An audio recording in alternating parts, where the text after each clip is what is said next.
Plants vs Zombies 2, a game I can't seem to get enough. So I've decided to attempt being Plants vs Zombies 2 only using fire plants. He's dead. Get him to 10K and I can go, please. Ooh, welcome to the complete movie of can you beat Plants vs Zombies 2 only using fire plants. This is all of the worlds up to the current point of the series. Make sure you subscribe because we're closing up on 10,000 subscribers, which if you press that button is free, costs nothing, and it really helps me out. So I'll see you, and first things first, we have to discuss the rules.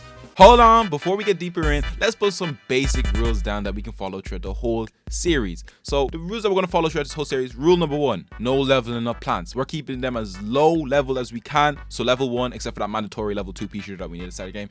Other than that, we're completely fine. Rule number 2, no power-ups are allowed. Last but not least, you can only use fire plants. If you ain't a fire breathing dragon or a fire shooting peashooter, and also because I hate myself, we're also going to do no sunflower or a flipping tornado thingamajig, you ain't able to be used. So with that, let's get straight into it. Beginning our game where all games begin, the start. But let's be honest, nobody wants to see this tutorial, so let's skip forward to where it actually gets good. Ooh, I feel young again. Welcome to ancient Egypt. Well, thank you, Truck. And right here, we're kind of just understanding the basics. We're just unlocking basic tools to further ourselves into the game by unlocking plant food, which we all know. And we quickly make light work of the first couple of levels and unlock power-ups, which again, we cannot use. Level 2, same thing, just unlocking the map. Right now, we still can use the plants given because they're not there.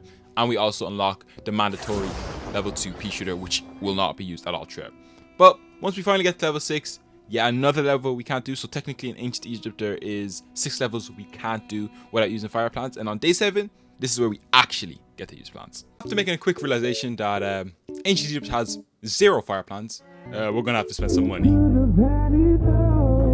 Upon opening up the stores and clicking purchase on these plants, we got a little trigger happy, you know, and it was kind of like a childhood dream to finally buy Plants vs Zombies plants. And I bought 3. Let me know if these were good decisions or terrible decisions, and if you want to see me lose even more money. 7,000 likes and I'll buy all the fire plants in the game. And my bank will not like that. Number 1. Okay, starting off with the first one, which I did have prior experience with, was Fire Pea. You know, it shoots fire peas. Nothing too crazy. And number 2, we have Inferno, which kind of looks like a fern. Okay, it's actually based on a fern, which makes sense. And it just sends a wonderful tornado, which I was insanely surprised by when I first opened it. I didn't know what I was expecting. Last but not least, Blaze Leaf, which I kind of just liked the way he was really angry, so I purchased him. Yeah, these all came to like 20 euro. Damn.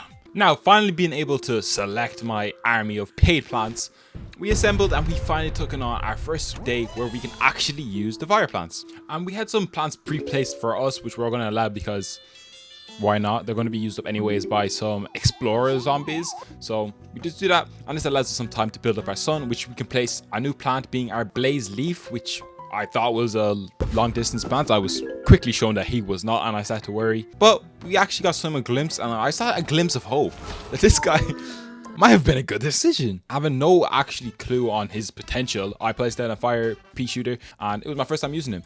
And I was really blessed by the RNG in this game. Maybe being one of the early ancient Egypt levels, it was nice to me. And out of the 3 lanes that I had enough sun to even place down a flower, the zombies only came down that lane, which thank you, I guess. I'm being quite curious with the plant food to see what the Blaze Leaf does. Yeah. He kills everybody on screen, which I thought was overpowered, and I even considered just banning it because I thought it was too OP. And as well as placing down an Inferno, I got to finally see what he does. He makes tornadoes and pushes them back, which again, I was like, this might be a little overpowered, which I mean, I should expect from premium plants, but I didn't think it would be this good. And as you could expect, we made quick work of level 8 and we moved on to level 9 without much hassle. 9, after seeing what Inferno did, I was quite obsessed and I wanted to really experience what it could bring. So saving up enough, I placed down 1, and I planned on placing 1 in each lane, but the 200 cost meant a lot of sun collecting.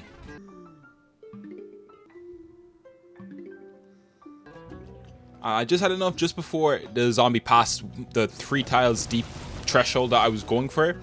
I didn't know why. I thought that the Inferno had like a certain range it could shoot from. So yeah, right here is where I saw the error of my ways. There was zombies coming from the top row as well as the bottom row, and I just had enough for the top row, so I would have to sacrifice one of them. And knowing that the Inferno had like a tornado that bring them back, I had to sacrifice the bottom lane's lawnmower, which at this point I didn't really mind because we had enough to protect all of the upper ones, knowing that during the wave they normally don't put zombies on the bottom lane. And of course I was proved wrong. And with the fire explorer zombies breaking through our defenses, I got quite nervous, but knowing I had 3 plant foods, I wasn't too nervous, especially at this stage. But I didn't know what the special attack would do, and it brought them up to kill mine. Well, I finally got enough sun to place down Blaze Leaf, which solved all my problems, and we ridded Ancient Egypt day 9, and we moved on, thankfully. 10 is where I started to really understand like the plants I bought and where they're best used. I realized that Inferno could be used from far away, which thankfully was good with the 200 sun price, and with no sunflowers producing, it was quite an expensive plant. And I also found out that Blaze Leaf was actually multi-directional, so it could shoot in a 3x3 like tile format in any direction, which came in quite handy, especially because we're not allowed to use sun producing flowers in this run through. And after developing a full line of Blaze Leaf, it actually became quite an easy level because they overlapped, causing a lot of damage, which eliminated all cone zombies, and it was more of a learning level to understand the potential of these plants. So that leaves us to day 11. On day 11 was one of the days where they gave us pre-selected plants, so technically this is a level we couldn't do only using fire plants, so we're just going to totally skip this and ignore this level. Day 12 was the level which wasn't too hard, but did introduce some newer zombies, being the tomb zombie, which was really tanky, which actually didn't really cause much of a trouble as I thought it would, especially for Inferno, which was a brilliant plan for this, which kept pushing him back and dealing great damages to him. But we got a great setup where we had Blaze Leaf on the second row, which eliminated the top and middle row, and then I had Infernos down along the bottom 3 rows, which caused massive damage. And we flew through day 12 with a sacrificial middle lane, which worked, and we don't complain with those. Day 13 is a day which introduced a gimmick level where there was these green slime bouncing looking things from Minecraft on the lawn, which we couldn't plant plants, and I originally thought zombies couldn't step on it. It was like the mushrooms from later levels, but it was actually quite fine for the zombies to walk through, so there was no worries. But I did struggle quite a lot, especially with the center 3 lanes, which the whole game worked for a benefit for me somehow, where I kind of bust case by spending all my money on plants and them being eating, and the lawnmower is really saving me here. And eventually I saw that the zombies were taking their time and there was a lawnmower in that lane, so I just used one of the plant foods to eliminate it. I'm bringing definitely the most difficult level so far of all the levels in Ancient Egypt, which I was quite nervous about losing, but so far we've beaten them all near enough on our first go, so yeah, it's looking quite good so far. Day 14 was the day where quite literally nothing happened. There was no special new zombies, there was no struggle, and it was kind of just a filler. So let's just move on to day 15 where stuff actually happened. Day 15, and as you can see, we got 3 sunflowers where I cannot remove as they're endangered plants, and if they die or get removed, I lose. So I was quite excited to actually have sun that I could use to spend to get a nice setup which would make me fly through the level and actually like have a decent setup which didn't look like trash. And yeah, we actually had quite a decent level, and I fully got to see the potential of Blaze Leaf as I put him out in the middle of nowhere, just because I had sun to spend like that, because I was feeling very bougie. And I started to see a vision which would be further in day 16, but while for drama and action wise, yeah, day 15 was also quite an easy level to say. Day 16 is the day where I really thought to use my brain, and this is where I discovered a tactic which without sun was very, very useful, especially for the Blaze Leaf. This is where I put the first blaze on lane 4 and then I put the second blaze on lane 2, so mathematically speaking it would hit every lane possible. And for a challenge where it's not plentiful really, this is a really good tactic which I'm happy I discovered. And as you can see from the future ones, and as I'm recording, I also have Pirate Seas done, which will be released tomorrow. It became very helpful in really difficult levels where sun was very little. And as you can see, I can just double up on lane 2 and lane 4, which just made it a lot easier. And instead of spending 200 on each lane, and it just saved a lot of sun, which made me love this game even more. So that leads us onto an easy day 16, which puts us on to day 17. Okay boys, day 17. I'm gonna keep it a buck.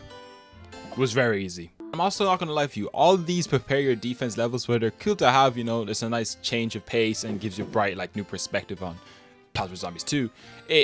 It's just always an easy victory. Matter of fact, you could just press Let's Rock and just go to your keyboard and move on. So I'm just going to skip all these levels altogether because they're just kind of waste time. I'm wasting your time. Talking about waste time, day 19.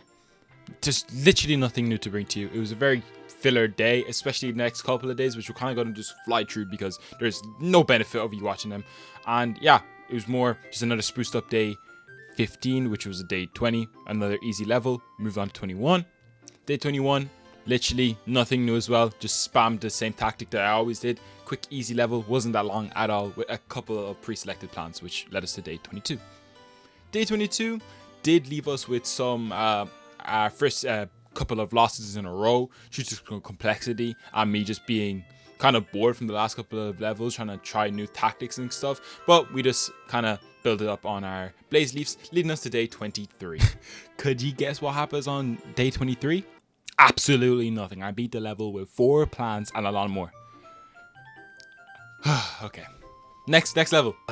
Day 24. Yet another plan your defense day. You know what I said before. Let's skip it because nothing new comes from this, leading us to the final day and the beautiful boss battle against Dr. Zomboss.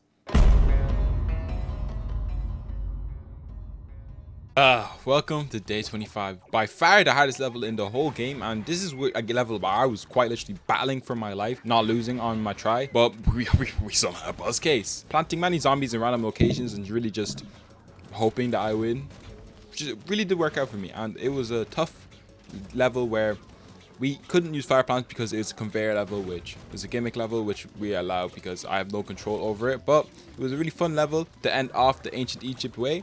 And there was a couple of times where I thought it was over, but we somehow clutched through. Beginning the game from, well, level 1. Looking at this cast of members, I realized we don't have enough new plants to say, and I wanted to see a whole loadout of fire plants and just variate them from level to level. So we went on a shopping spree. After looking at the Piracy's lineup of plants, there was quite a few that we could use. So it didn't scratch my itch of having enough fire plants. So we went to the shop and we spent some money. Yeah, we only bought one. Yeah, let me know if this was a good decision because I honestly never used this plant before. 7,000 likes and I'll buy all the fire plants in the game. Numero uno. And this is quite a cool designed plant to say, and this is going to be the Wasabi Whip. This character, or plant to say, hits both forward and backwards and is actually quite useful, and with our cheaper cost of 150 sun, wasn't one of my favorite plants to use, but we ended up getting it, so we can move on with an extra plant in our arsenal. Finally sailing our way to where we can select some plants. Day 1 began as any other day, farming some sunlight that falls from the sky because again we cannot use any sunflowers. I'm placing a beautiful blaze leaf on the second row to initiate my plan that I established last episode of placing a blaze leaf on the second row and the fourth row to get every single lane where our very limited sun cost. And this will allow us to save up enough to get 2, which can at least attack every single lane, which is really useful, and even allows us to eventually build up multiple blaze leaves on different lanes, which to add extra damage. But sometimes they don't deal enough damage, so we have to place them in an inferno to deal with the cone head, which does a lot of damage, pushing them back as well. And we don't really have to worry too much about day 1, as it is really just the introduction to the world, and we quickly make easy work of day 1. On to the next day. Day 2, nothing too special and quite an easy level where we kind of just put down a couple of blaze leaves to fully attack all lanes, and to deal with the many flying upside down seagulls, we placed 2 blaze leaves at the bottom just to deal enough damage because they're quite quick, so they get past 1 blaze leaf quite easily. So we put down 2 and we made quick easy work of day 2. Day 3 begins with collecting sun, and with the amount of sun we collected, we obviously put down some blaze leaves to allow us to hit every single row without a problem, so we could successfully go through this level with the limited sun effectively. And plus I didn't want to use new plants yet, just on the easy levels. I kind of wanted to fill them out in later, the more difficult levels. And with the amount of sun, we did place down some infernos, which I believed to be a good idea. But with the expensive cost, it did cost us a blaze leaf due to me being unable to put down a backup plant to help it go through. But we eventually collected enough sun that fell from the sky to place another blaze leaf, which I thought would have just allowed them to pass. And I even contemplated using plant food, but I kind of wanted to refrain from them over the very, very effective and overpowered plant food ability that blaze leaf has. And he actually killed them all, which I was unbelievably surprised about without a challenge. And we finally unlocked a new character from the game that we can actually use, being Snapdragon. Woo! Being quite excited after finally unlocking a character I can actually use, and there's a good few in this world that I can actually add to my family or deck of cards or whatever you want to call it. If you're worrying about what happened to day 4, it was very uneventful and we just flew through it. But day 5 is where we really got to understand how Snapdragon is able to be used. And developing an idea of keeping my original idea and placing a Snapdragon between it allowed for maximum damage for the middle 3 rows, as well as the blaze leaves attacking the top and bottom rows, allowing for maximum damage to be done. And wow, the day made quick work of all the zombies there, and even backing up some of the plants with another additional Snapdragons. And we haven't even touched the Wasabi Whip because I kind of want to leave him to later levels so I can experience him where it's difficult and sun is difficult to come by, and I want to use him in some later worlds. But for right now, we're just going with this loadout. With the final wave sending a lot of seagull zombies out, we lost some plants, but we also flew through them with the useful advantage of having many Snapdragons. And with the bucketheads being done, this allows us to continue to day 6. Day 6 and day 7 were quite easy levels, which none really happened and no notable things came, except for day 7 where we unlocked a note where the truck told us it was a map. Well, I'd hope so. Day 8 was quite a unique level. It was a gimmick level which gave us a conveyor level, but as you can see, it did give us fire plants, but the rate that fire plants was being given to us wasn't enough for us to fully only do it by fire plants. I did attempt multiple times. I failed multiple times. I failed 10 times, I'm gonna be honest. Damn. And I just couldn't do this. Other levels, especially like the boss battle, I'm gonna just say now, was done only using fire plants. But this level, I don't know why, but the Gargantuars just didn't allow it. Every time I tried, they'd come squish and walk their way through. And with that, we move on to day 9. Day 9 was quite an uneventful day to say, and we quickly blew through, collecting the reward of a broad bean guy that bounced them back, which again we cannot use. Bringing us to day 10, which ended with a big implosion, which really didn't bring us much hassle and was quite another easy level that we flew through, bringing us to day 11. And also day 11 being another day where we kind of just floated by, being a good couple of filler levels that I don't really want to talk about. Unlocking us a coconut exploder guy, but you know, he has a bit of fire to him, but he's too expensive to even consider using throughout the challenge because we do not have any sun producers allowed. So yeah, but I mean, day 12 was quite a fun day, he said, but again, couldn't really use any other plants, so it had to be done. So yeah, that kind of brings us to day 13. Day 13 was a very unique level where we had to produce a certain amount of sun. This meant that we had to use the sunflower, which I just ended up using the twin one so we could get there faster in my thought process. But obviously we can just think about it as being the sun being fire. So yeah, this just made us easier to plant more plants, obviously due to the influx of sun in the level, and also just made it a lot easier level to fly through. But I thought I'd cover it because it's a cool unique level that we haven't experienced yet throughout the series, and there is a lot more in Pirate Seas. So these were kind of easier levels due to the influx, and the second I reached the goal of the sun, I deleted all the sunflowers just to minimize it. But in this level, we finally reached the goal just before we ended the level, making this a nice fun level which I quite enjoyed doing. But throughout Pirate Seas, there's a lot of levels where you have to reach a certain amount of sun, so during these levels we will consider sunflower acceptable, because without it, it would be an impossible challenge. Day 14 was a build your defense type level, and obviously these levels are always beautiful because they're very easy and you could just beat them without trying. You place down all your good characters because you have a lot of sun, and they're never really challenging up to this point anyways. Same with Ancient Egypt, we're just going to skip these levels to save some time. Day 15 was quite a tricky day, which we had a tree peter top left which removed to get some extra sun, which was very plentiful, failed multiple times, which I eventually overthrown in this attempt that you're seeing on screen right now. But this level was quite a difficult level because the mushrooms on the left could not be crossed by any zombie or it's an instant fail, which was quite tough, but eventually I found out a method that would work using infernos as well as blaze leaves and a bit of snapdragons to kill all the zombies that were attacking, and turned out to be quite an easy level once I planned it correct. And they destroyed the imps, which was the notorious bad guys that always exploded, sending imps everywhere, and a couple of them got very close in this attempt. But overall, we got through it with not too much difficulty, with 2 failed attempts at this, and it was quite fun to do overall. And brings us to day 16. Day 16 is the day where you got 2 endangered bean guys, which push zombies back. But with this level, there was quite an annoying thing that kept coming, and these were the roller zombies, which instantly killed them once they got into range, which made me fail a couple of times, kill the zombies before they could even reach the beans, which was a good plan up until a certain point where it got a bit more difficult, but we prevailed. And with the lack of sun, some of the zombies, especially swinging on the bottom 2 rows, became quite troublesome, so I just sacrificed my lawnmowers to eventually build up enough sun which I could use to kill them.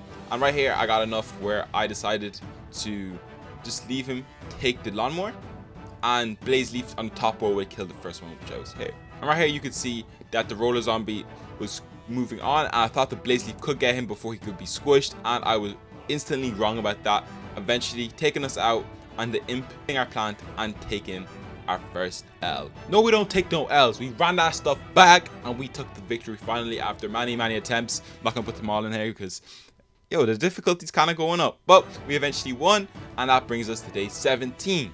Day 17 was quite an easy day where we kind of just had to kill a certain amount of zombies in a certain amount of time, which was quite easy. And the thing about the next couple of levels, I'm just going to be honest with you, keep it very clear. I don't want to waste your time and have a bunch of filler in it. The next couple of levels, they all involve sun producing plants, aka the sunflower, of course, because I have no other producing plants as of right now. And I don't really want to waste your time with them because they were quite easy and I flew through them without much difficulty. And now we can finally involve the wasabi whip after this, but let's just quickly go through so I can show you that I bet all these only using the sunflower and fire plants. Well, day 18 wasn't a sun producing level. It was actually a level where all the plants were pre-selected, and yet again a level I physically cannot do only using fire plants, as none of the fire plants have been selected, which we made quick and light work of it. Moving on to day 19. Day 19 is a day which has a sun producing as well as a unique mushroom level. If you remember, right here in the middle, if a zombie passes it, you will lose, but due to the influx of sun that we had from being able to use a sunflower, because if not we couldn't pass the level, made it a very light, easy level. Moving us on to day 20.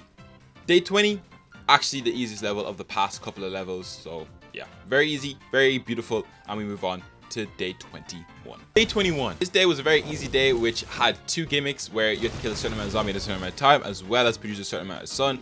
Very easy, we flew through it and we can finally start using the wasabi whip. Now day 22 was a build your defense level which gave us a lot of sun, so we had 3 layers of wasabi whip, which was actually very useful.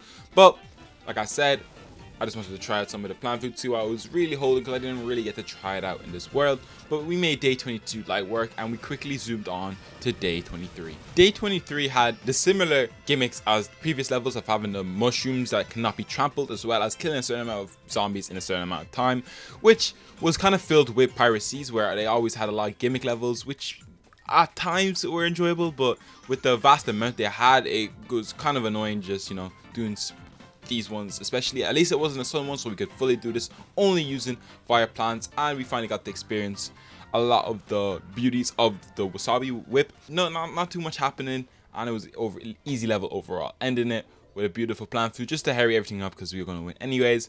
And we move on to day 24.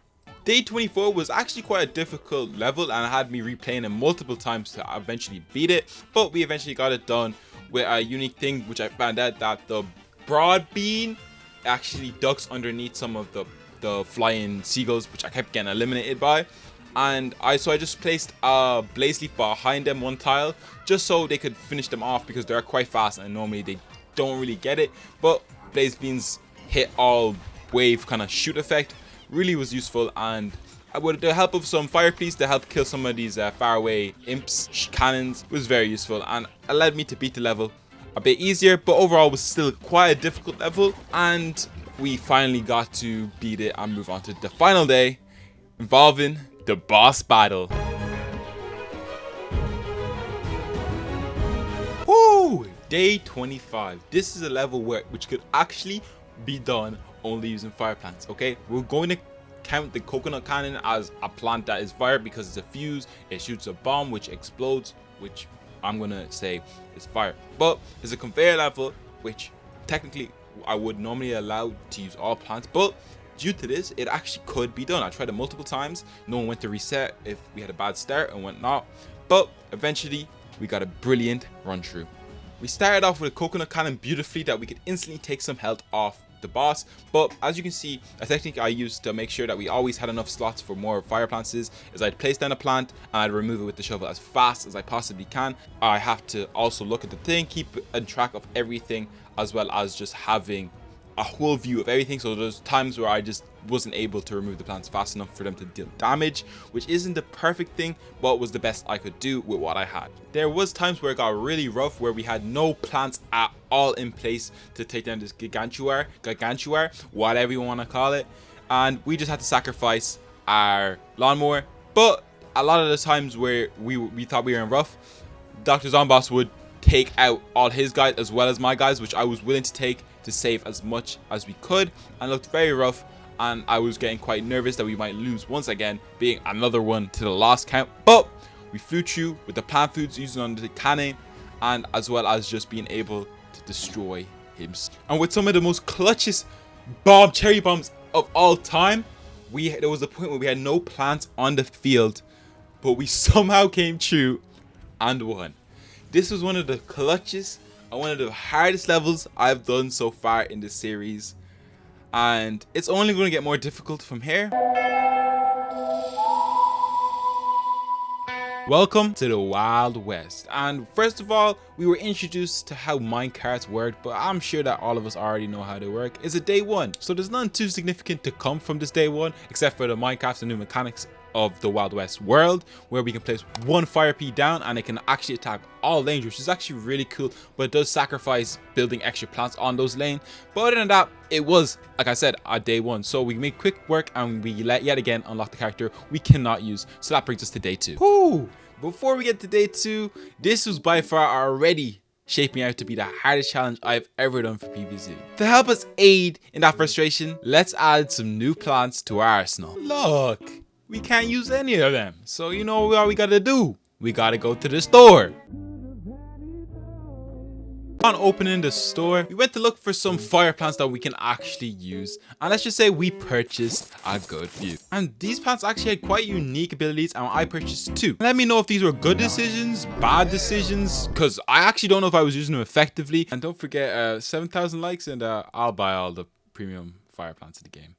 The bank's not going to like that one. And number one, we have a plant which I was told quite often about, going to be the meteor plant. This plant was so cool to have because it literally does what it says. Shoots meteors from the sky to hit zombies, and it leaves a beautiful lava trail kind of there that deals overtime damage, which I thought was insane the first time I used it. But with the 250 sun cost, it was quite expensive, especially in a run where we can't use any sun. It was quite unique. Number two, we have the boom berry. This was a berry plant, quite obvious, that cost 225, and attacking the last enemy in its lane, stunning it for a short amount of time.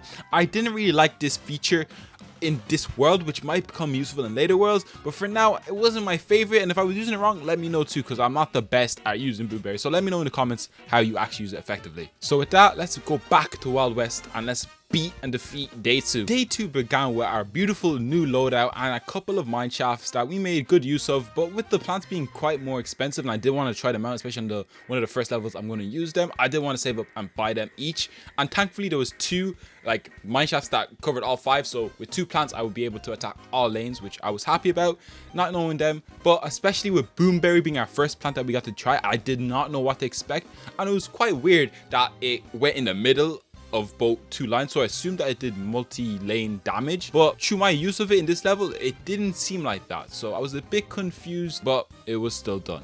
Placing down a meteor flower because I had no clue what it entailed, other than obviously shooting down meteors from the sky to hit zombies. They were quite slow action, which I didn't really like, but I did like the amount of damage they did do. So overall, I did enjoy using this plant, but we did have to sacrifice our bottom lane lawnmower to get it done. And after this, we flew through day two using only boomberry and meteor flower to beat the level, bringing us to day three. Day 3 was the day where we wanted to show Wasabi Whip some love, and I decided to put 2 of them on both of the minecarts, which would allow me to attack all lanes. And I finally got to know how much damage the Wasabi Whip. I can't speak, what the f. And with the meteor flower, we finally got to understand what these premium plants can actually do. And this really put me onto the meteor flower as a plant that I'm going to use definitely going on. And we encountered some new zombies, which was this piano zombie, which quickly got violated by our peashooter and Wasabi Whip combo. And they just changed the lane that the zombie approaches, which is kind of annoying. But overall, we dealt with it with our beautiful setup, allowing us to have quite an easy day 3. None too serious. Yet again, it is a day 3, so nothing too difficult will come up this day. Moving us to day 4. Day 4, a level where there was not a single fire plant able to be used, as it was a conveyor level, as well as a weird like gate level. I hated this. I don't know who was in charge of level design. I really dislike this in Wild West. That's probably just me. I just don't like these levels at all. And as we cannot beat this without using a fire plant, we're going to skip it to save us some time, because there's a lot of levels in this Wild West where plants are pre-selected or just a conveyor level. So we're going to skip them all to save us some time, because there's a lot of levels we have to get to. Day 5 was a day that had a beautiful mineshaft in the middle, which I ended up putting a beautiful Wasabi Whip on, so I could quickly take care of any zombies that got a bit too close for my liking to taking out some of our lawnmowers. And it actually worked quite effective, as it had universal use. And we made quick work of any zombie that got too close with its beautiful power output compared to its cost. Eventually, I'm thinking of building up a boomberry assault on the middle 3 rows, so I could fully understand how good this plant was, doing a lot of damage to the cone head, but not enough for me to really appreciate the cost of the 225, especially with no sunflowers, which I thought was alright for the price. And I felt that Inferno did a better job as well as pushing plants back for the amount of damage and cost. But I still ended up using it to see if it did multi-lane damage, which I didn't see happen at all. But overall, it became quite a difficult level, especially after the first wave, where I had to use Wasabi's Whip's special ability of hitting a 3x3 area to kill a lot of the plants.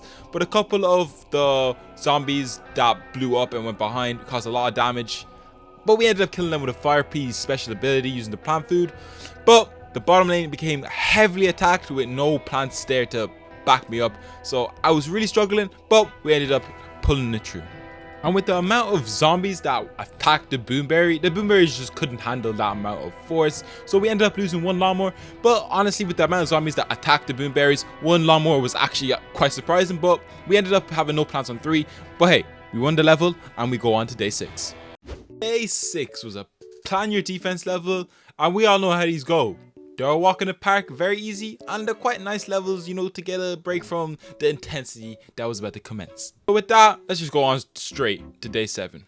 Well, day 7 is a day where, yet again, we actually could beat it with fire plants, but due to the easiness of it, there's not really much to cover here. I kind of just put an Inferno on a mine cart and put it up and down so it pushed zombies back, and I had a whole row of snapdragons, kind of trying to refrain from using Blaze Leaf a bit too much, because I do feel like it's kind of making the gameplay a bit easy and a bit boring to watch. But with that, we move on to day 8. Day 8 was a level which was actually a conveyor level, and yet again we could not be using fire plants, as there was no method of doing it with only fire plants, as the conveyor only had pea shooters, walnuts, and a couple of other Wild West specific plants that you unlock throughout completing it. So day 8 is a level that yet again we cannot do, pushing us to day 9. Day 9, yet again a level that there was pre-selected plants and we couldn't be only using fire plants, as we were given no fire plants and we could not beat them. So we just bet them normally and moved on to a day yet again we can beat with fire plants. Day 10 was actually one of the first levels in the last couple of levels where we could actually beat the level only using fire plants. And this level was quite eventful, and I decided, hey, I haven't used the Blaze Leaf in a while, we might as well throw it down.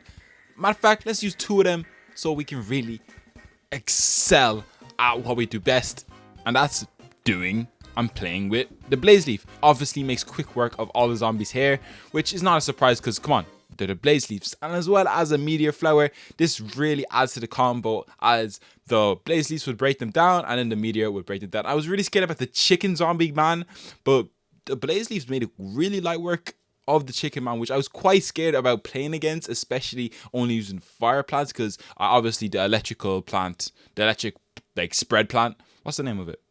Well, anyways, the electric plant is one that you should be using against it, that I normally use just to be safe.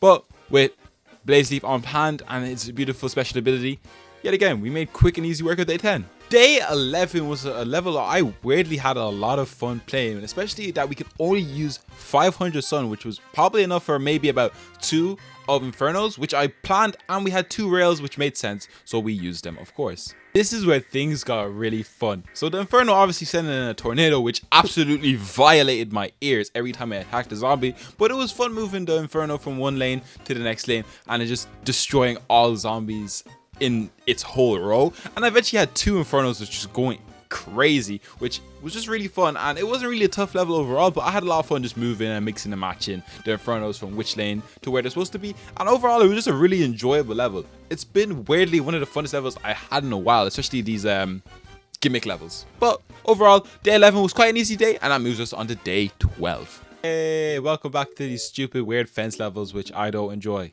Let's skip them. Day 13. This is another beautiful day where we got 2 minecarts, which actually I was quite excited to play some Infernos on, which I thought would be really fun. You know, it's kind of like whack-a-mole, but in PvZ. You get to put down an Inferno, you get to move it, and it shoots a fiery tornado, which was quite fun. What's better than 1 Inferno? 2 Infernos. I had a lot of fun doing this level, but I decided, hey, this would be a perfect level to try out some meteor flowers as well as Infernos, which would be a cool combo. And I finally got to actually try out the meteor flower plant food ability, which just sends out more meteors, which is obviously to be expected. But I made a couple of bad decisions of just trying to move the bull zombie animal robot. Unique opponent. I don't really know what it is, but I had a lot of fun overall, and it wasn't really a challenging level yet again. It's kind of more the later levels, to be more particular, day 18, which it was quite tough, but day 13 overall quite an easy level. And we move on to day 14. Day 14 is the day I decided, hey, let's go for a new start layout that I normally wouldn't go for, which I've been doing for all of the Wild West so far, except for a couple where instead of using the blaze leaf to start, I said, hey, let's use the next best plant, the snapdragon. And I quickly remembered why I disliked starting with Snapdragon, because he does such little damage when it's just him that he nearly gets eaten when he's trying to kill a zombie. Like right here, as you can see, he gets a good couple of chops and then he's dead. And if this is done more than 2 times, he's dead. But you can see this Snapdragon here, if he's not blocking him, we lost a lot more over this. But nevertheless, I used an Inferno to back him up, which overall left it a lot better. But I was kind of worried about the chicken zombies, sending out the chickens, which are notorious for running through, especially the top lane where I didn't have any lawnmowers left to save me just in case.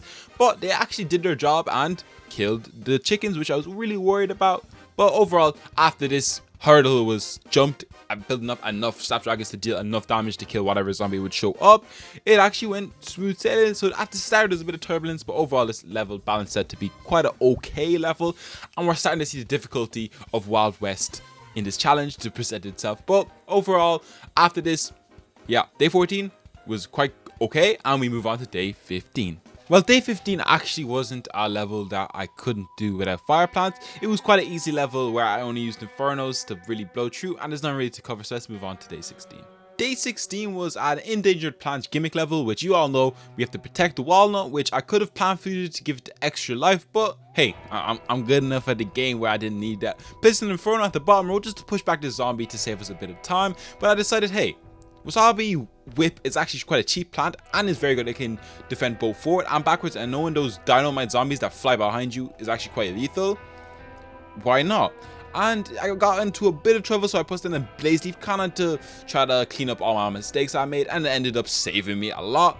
And at this point, I even forgot what the Wasabi Whip could hit behind, and this was really surprising. So I was really happy with my decision to go with the Wasabi Whip in this level, and with the amount of damage they did killing off the conehead zombies, which was really prevalent in this level, was really great decision to use. And I was surprised that I got enough sun to place down so many Wasabi Whips, which ended up making it quite an easy level. And with the blaze leaf just to add up on extra damage on the top and bottom layers, you know, the 3x3 it damages, just made it a nice level, moving us on to day 17 with quite decent ease. Day 17 actually was a really easy level, except for the last second where this conehead zombie got so unbelievably close that I actually jumped out of my chair, because I was like, there's no way I bet the level, and the last millisecond this zombie crossed it. But thankfully it didn't count, and we moved on to day 18.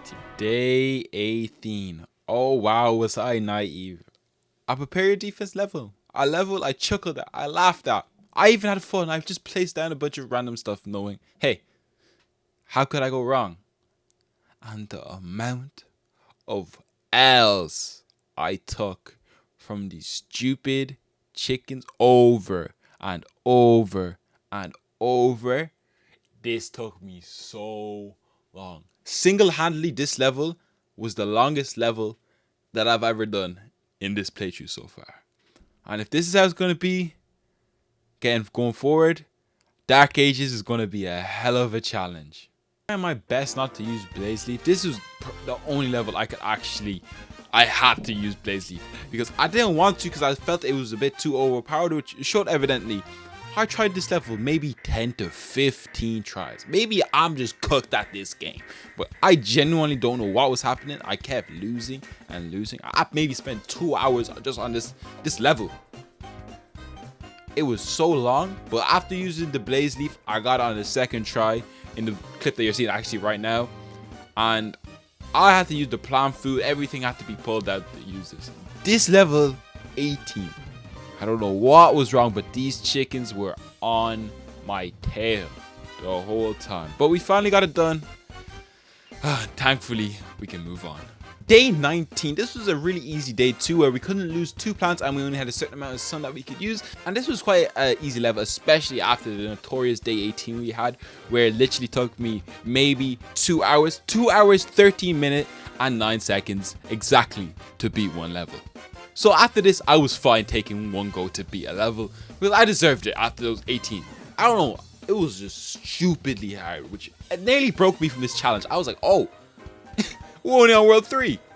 But here we go, on to day 20. Day 20 was a conveyor level that you already know my opinions on it. Quite an easy level, don't like it, and we cannot beat it with fire plants. So this is going to be a level that we're going to have to do with the plants given. So on to day 21.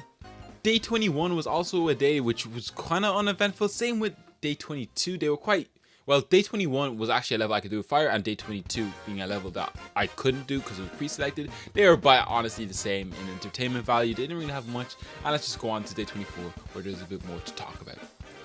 Day 24, well, honestly being another easy level due to me using Blaze Leaf as one of the plants and me just stacking all the endangered plants into one line and defending them with an inferno as well as the Blaze Leaf. It was quite an easy level, and also had a couple of challenges, being the chickens, which notoriously are very annoying.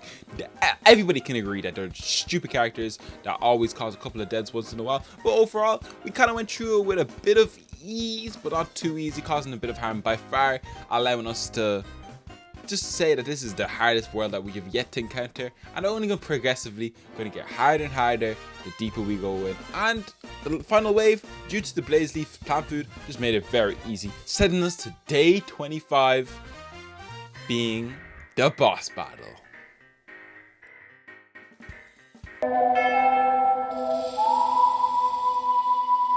Woo! The boss battle, Dr. Zomboss. I know it's quite sad, as you can see, that there is no fire plants on screen, because it's a conveyor level where in this boss battle there was no fire plants that we could use. Don't worry, the next world, the Frostbite Caves, for sure will have a couple of fire plants that we can end the world off using fire plants, but for now there's nothing we can do. But we successfully beat him, showing and confirming that you can beat the Wild West only using fire plants. Welcome to the Frostbite Caves. This is day 1 of 30, so we're gonna have to get through this a bit quicker than usual, but nevertheless, we continue with day 1. On day 1, we are introduced to a new power-up, being a fire power-up. And a couple of you have been asking, will I be able to use this, in the comments of previous ones like the Wild West as well as Pirate Seas coming up to this world. And I was thinking about it, and I feel like we should be allowed. You know, we're not allowed to use power-ups in this world, or this whole challenge, the series of beating Plants vs Zombies 2 only using fire, but it's a fire one. We might as well be able to use it while we have it, and yeah, it'd be quite cool to have, but we'll only use it when needed. We're not going to rely on it. So yeah, quickly removing the walnuts when I feel like they're about to be used. I completely forgot to remove them when I started because they have to defrost, and we put down a snapdragon to really get those 3 middle lanes that they overlap with the wasabi whip to cause a lot of damage, and it was actually quite nice. But with all the extra sun, we placed down an inferno, which really made day 1 a really light and easy level, obviously because it's the day 1, and we finished up with 3 infernos, which really caused a lot of damage and pushing us to day 2 and a nice introduction to the Frostbite Caves.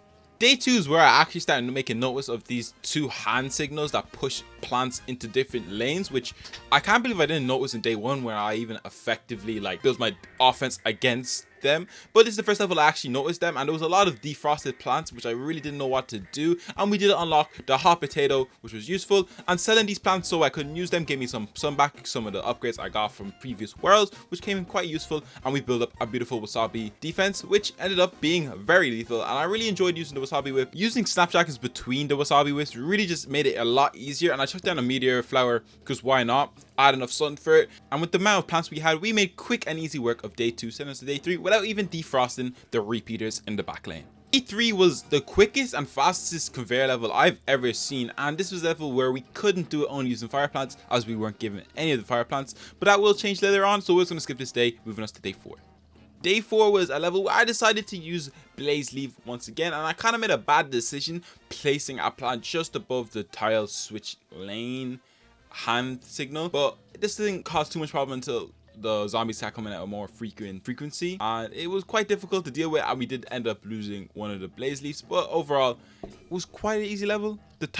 The first 5 days I normally just settle into the new world, and we were introduced to a new zombie, being a lion head zombie. I don't know the official name, but he chose a snowball, which I assume does damage to normal plants, but due to us only using fire plants, caused no damage and really didn't pose any threat, just being a slower normal zombie. And with a cheeky meteor flower and a couple of wasabi whips to clean up all flame, we made quick and light work of day 4 as well, not being too much struggle, because the struggle was later to come, moving us to day 5. Day 5 was a conveyor level which I didn't originally think I could do until I saw us get given some fire plants. Being just given the opportunities to beat it with an actual fire plant, because it's literally burning, I was like, look, we're going to keep on going until I can't get it done. And we actually eventually got it done, but it was a very hard battle because we kept getting given lettuces. And we don't want those. The bell peppers were given to us quite scarcely, so I tried my hardest to place down some plants to get rid of it, to free up the conveyor so I could get more into the corners that I wasn't really using, and tried my fastest to delete them, but I wasn't there on time for every single time. But it was quite hard overall, and I tried my best to just delete them the second I could. And after defrosting all the lettuces and a lot of the lawnmowers being used, or the beavers to be used, we got to the last wave where it was really up to the final lawnmower to remove the last lane, and for the bell peppers to kill off some of the throne zombies, which we actually made it through, which I was really happy that I only used bell peppers and fire plants to do it. And yeah, it was quite a unique level, and it just showed me the difficulty of the Frostbite Caves already in day 5, which you thought would be easier because it's an ice world, but nevertheless, day 6. Day 6, I got pre-selected plants. They expected me to use sunflower, so I didn't use sunflower because it's fire plants only, and we're not allowed to use sunflower at all. So I locked in saving up sun is what do you call the sun that falls from the sky? The sun that came from the sky. I saved up enough to get 2 wasabi plants, and stealing the sun that it produced from me selling it, I built another wasabi plant. I waited for it to pass because it hits 2 tiles above it and 2 tiles behind it, so it's actually quite cool. And because I was really feeling myself, I decided to put down a cheeky inferno in the middle because I knew it caused a lot of damage, and I accidentally put down a spike plant. We don't talk about that. It was a mistake. Saving up enough sun then to have 2 wasabis back to back, it really just flew through because it killed all the zombies that came out, because there was no buckethead zombies that I know wasabi whip couldn't deal with, but it can definitely deal with coneheads alone. So I wasn't really scared, and we actually flew through this level. Eventually I put down some bell peppers behind them just to cause even more damage, and in these levels the inferno, because they push back plants as well, they are absolutely lethal, and I really enjoyed this feature of pushing back, so I'm happy with my purchase. No plans purchased today, but yeah, it's still real life money, so yeah. Damn. But overall, we actually finished this level with quite ease. I even tried to build up multiple bell peppers because why not, have it nice and symmetrical, and move this on to day 7. Day 7 was quite another typical day, and I'm going to keep it a buck with you. Day 7, day 8, and even day 9 were really kind of boring levels to go over. Nothing really special happened. We didn't really unlock anything new, so we're going to skip them over, showing you the victory. I only used fire plants to confirm that. And we have a lot of levels to go through. There's 30 levels in the Frostbite Caves. That's a lot more levels than the usual 25 like the previous 3 worlds. So we kind of want to go a bit quicker through these worlds. So day 10 was a conveyor level, which I thought, okay, maybe we'll be able to beat this with fire plants. No, it was just pea shooters. So Yeah, straight after those couple of easy levels, we get straight to a level that we can't even do with fire plants. So okay, now we go on to day 11. 11 started with a lot of waves at the top, so I was a bit nervous, like damn, this level's gonna start tough. But look, there's nothing Blaze Leaf can't do. It makes quick and easy work of a regular old zombie, and I'm like, oh, okay, we can just do the Blaze Leaf method, you know, put one on lane 4, lane 2. But then a cone head came out and quickly violated my whole game plan and ate my Blaze Leaf, and there's no sunflowers allowed in this playthrough. So, sun was not nice. And then, thankfully, sun came from the sky again. I put down a cheeky Inferno, and it did its thing from there, dealing a lot of damage and also pushing back. Couldn't ask for better RNG. Yeah, I put Infernos on every single lane because I was fed up of losing. And real winners win. So I had to do what I had to do. I put Infernos on every single time, and they were actually like the best way of killing those dodo birds that just decide, nah, I'm not going to switch lanes and just fly over. So they were definitely the best ones that I found out from day 11 that I used for the rest of this world to deal with the dodo birds. Yeah, it was quite nice too. Yeah, and with the final wave absolutely violating my air drums because SFX was way too high, and yeah, just have a listen for yourself. Yeah, I was listening to that the whole level, which was really annoying. But after this level, I turned it down, so it wasn't good. But day 11, it was quite nice overall, and we bounced back with our Blaze Leafs, and we move on to day 12. Day 12, prepare your defense level. You already know wham. Place down a lot of Infernos once again because I love them in this level. I don't know, they're really just nice. They push back zombies, they deal a lot of damage, kind of like just nuisances, menaces to this game, this level. And yeah, it was quite easy. Moving on to day 13. Day 13 had a do not trample the plants level, you know, the mushrooms down the first and second lane just between them. But you know, we started off with an Inferno. 2 zombies came out. I was like, oh, I'm cooked. But we made quick and easy work. I got happy, got a plant food, and then a cone head came out. I was like, oh, my Blaze Leaf is cooked. But I ended up trying to save him and waiting for the wave to perfectly come on time to try to kill as much as I could with the plant food, but ended up perfectly working somehow. And I just had building up a beautiful Inferno. It gets to a point in the level where you kind of just fly through until this Gigantua came through, which had like 16 imps, which I've never seen before. And yeah, it was crazy. He kept throwing imps, which I thought was like, oh, he's going to eliminate me because he keeps throwing the imps and they're going to kill. So I had to put down a wasabi whip, but we made quick work of him eventually, which was quite troublesome. We had to use a lot of our plant foods on him, put down a wasabi whip, and we finally burnt him to death, which was gorgeous. And we move on to day 14. Day 14, I hated it. We only got to use 1 plant, technically 2 plants, but what's the use of a hot potato? It just melts plants. We had to save up 200 sun per bell pepper, and it was so hard. I kept losing until eventually winning. And I don't want to talk about it anymore because it caused me a lot of pain and like an hour to beat. Day 15 started off with us placing a Blaze Leaf 1 tile in front of the tile that switches the zombies lane, just to make sure they don't, if they reach it, that we don't lose a Blaze Leaf. And we made quick work, and overall it was quite a beautiful level where we got endangered plants, which were fire plants, which went with the beautiful theme of beating PvZ2 only using fire plants. And overall it wasn't a tricky level. I did lose a couple of times due to the endangered plants being killed, but I found this method with the wasabi whip and Blaze Leaf made quick and easy work of it, and we're finally feeling the difficulty of Frostbite Caves actually hit. I thought it would be really easy because it's an ice level. I thought everything would be like super strong here, which it is, but overall it was quite easy once I started putting in some Infernos. I put 1 behind the bottom endangered plant and then 1 on top of the top row behind the endangered plant too, and it just made it a lot easier. Finishing off day 15 with 2 fail attempts and finally beating it on my 3rd attempt, bringing us to day 16 and unlocking a weird stone rock thing. Yeah, that didn't really mean anything. Day 16 was a conveyor level, which we actually did get a couple of fire plants, being the hot potato and as well as the bell pepper thrower, basically the pepper pulse. And it just, the rate that we were getting the pepper pulse, and obviously the hot potato didn't really mean anything because we were only using fire plants, it just wasn't enough to beat this level. I tried many times, just wasn't working. So day 16 is going to be a day we actually can't do with fire plants, and we're given some fire plants but not enough to beat the level. And this is unrelated, but pepper pulse plant food ability is terrible. Yeah, anyways, day 17.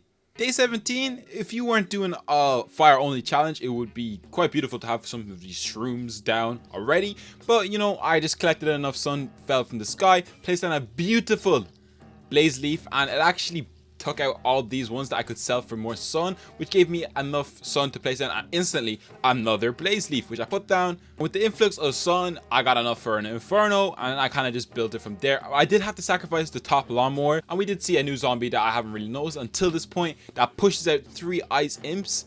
As you can see on the right side of the screen right now, he's slowly pushing them out. But overall, they weren't really that challenging, and day 17 was yet again one of the easier Frostbite Caves levels, so nothing too much to talk about on this level other than a beautiful victory. Moving us to day 18. Oh boy, are we in for a good couple of stinkers. Day 18, another level that we just weren't given any fire plants, and we quickly flew through it. Nothing special. There's a couple of onion guys that just kind of stacked them. It was kind of like the bean from the Wild West. I mean, it's quite unique, I guess. But yeah, other than that, we move on to day 19 with quick and easy level, because it's a conveyor level. Day 19, again, it was a fire level, so we could beat it, but it was really easy again, and there was nothing too special that happened in these couple of levels. We did unlock a playground in day 20, which was cool, I guess, for just playing regularly. But other than that, day 20. Day 21, the same kind of thing. A conveyor level that actually had fire plants, and it gave us a lot of fire plants. Fire pea and snapdragon, which went absolutely crazy towards the end. Yeah, and none too crazy here. Move on to day 22.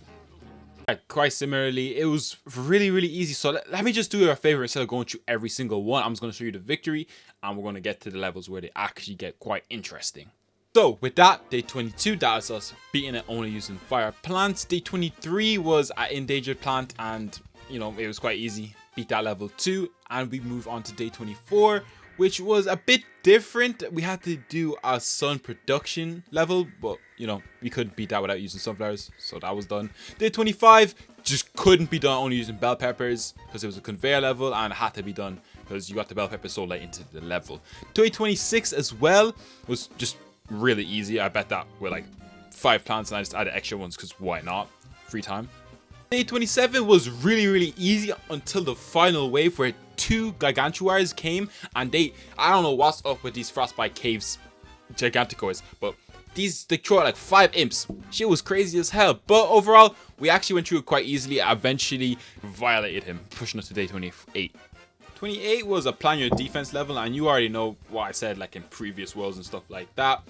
We flew through it, pushing it to day 29, which was fire pea flipping heaven. It was so many fire peas, which I loved, making it quick, so I didn't mind pushing us to you know what. Boss battle! The Frostbite Caves boss battle. This mammoth boss, whatever you want to call it. This was quite an enjoyable boss level. Yeah, it just was not giving us frequent fire plants to beat this only using fire plants. I tried, I failed. After 10 attempts, I was like, oh, it can't be beaten. It can't be beaten, because you get so little fire plants at the start. They literally go through your lawnmowers and just violate it. But you know, it was a nice enjoyable battle that we got done, and we eventually just flew through it after a certain point, because we literally filled up the lanes like up to the brim of the ice sheets. And I didn't know you could use the hot potato against the barriers blocking the boss, which was really cool to see that the hot potatoes couldn't be used on those too, because the fire plants that you did get to place would just melt the ones on your plants, so you kind of just had them building up in the conveyor. But other than that, it was a beautiful level, and actually so far was my favorite like level world boss to do. But eventually beating it, unlocking the key to the lost city. Welcome to the lost city. And before we go any further, if I sound a bit off, it's because I'm kind of sick right now and I have a sore throat, but that doesn't matter. We have PVC to cover. With 32 levels in this world, let's just begin. And before we begin, let's get some new plants to add to the arsenal. So these are the plants that are given to us from the Lost City, through the Lost City. And as you can see, they don't really have much fire plants at all. So we're gonna have to change that with money. Look, I wanna scratch my itch for all the fire plants in the game. I haven't tried them all. So we bought some plants. Okay, we only bought 2. Yeah, let me know if this was a good decision, because I honestly don't know. 7,000 likes and I'll buy all the fire plants in the game. So first though, we have the Pyro Vine. This plant wraps around our already pre-placed plant, so you can place 2 plants on the same one. And when you use the plant food, it also uses a special ability, which is really cool. Next up, making his first appearance in this playthrough, being the Peppermint. Yeah, it's this free plant, single-use plant that is insanely overpowered, and it boosts all fire plants in it which this challenge is about, which is really good, and also attacks all lanes, doing a lot of damage. Now, making our way to the Lost City. Day 1 of the Lost City introduced us to a new game mechanic known as the sunflower tile. And as you can tell by its name, when you place a plant on it, as shown, it gives you a sun. And in day 1 is the first day that I used it, and also the last day, deciding to ban this completely outright, except for when the digger zombie picks up plants and throws it back into it, which would be a later problem. But for now, we're going to enjoy it for day 1, and after this, it is banned. Overall, day 1 is quite easy, a nice induction into the Lost City, moving us to day 2. Day 2 was a day where they tried to force me to use some of these plants and pick up one of my seed slots, which I didn't do, didn't enjoy. So I sold them and placed down some blaze leaves, which were beautiful, placed down 2, and we were introduced to some newer zombies, being pilot zombies, which fall from the sky and just drop down on some of our plants, but in this day they didn't. And with our beautiful placement and a beautiful use of wasabi whip, we made the day into quick and easy work, sending us to day 3. Day 3 was a conveyor level where you can already see where I'm going at. We could beat this with fire plants only, and I was really happy about this. We only had to use one plant, lava guava, and let me just say, this was challenging. Day 3 was already shaping out to be really hard, but with trial, error, 45 waves of zombies coming through, we somehow got it done. And with the spread damage that it did, and the bucket heads caused a lot of problems, we eventually got it done, and wow, was I proud of myself. We did it. So we were still 3 levels in, and we could beat it with fire plants, which is, yeah. Let's not even talk about the final wave where there was like 40 zombies and I had no lawnmowers left. We got it done anyways, okay? It was alright. 32 levels. Day 4. Day 4 tried to be different, giving us a walnut to set off with. I just sold him extra sun, and we flew through it. None crazy at all. Day 4, like I said, 32 levels. Let's move on to day 5. Day 5, gimmick level, where we weren't given any fire plants at all. So being the first day, we can't be only using fire plants, and we also don't have any fire power-ups that we could use, which in the last video I kind of missed the opportunity. We'll be running that shit back. But day 6. Day 6 was Inferno Heaven, where I just put down like 5 rows of Infernos.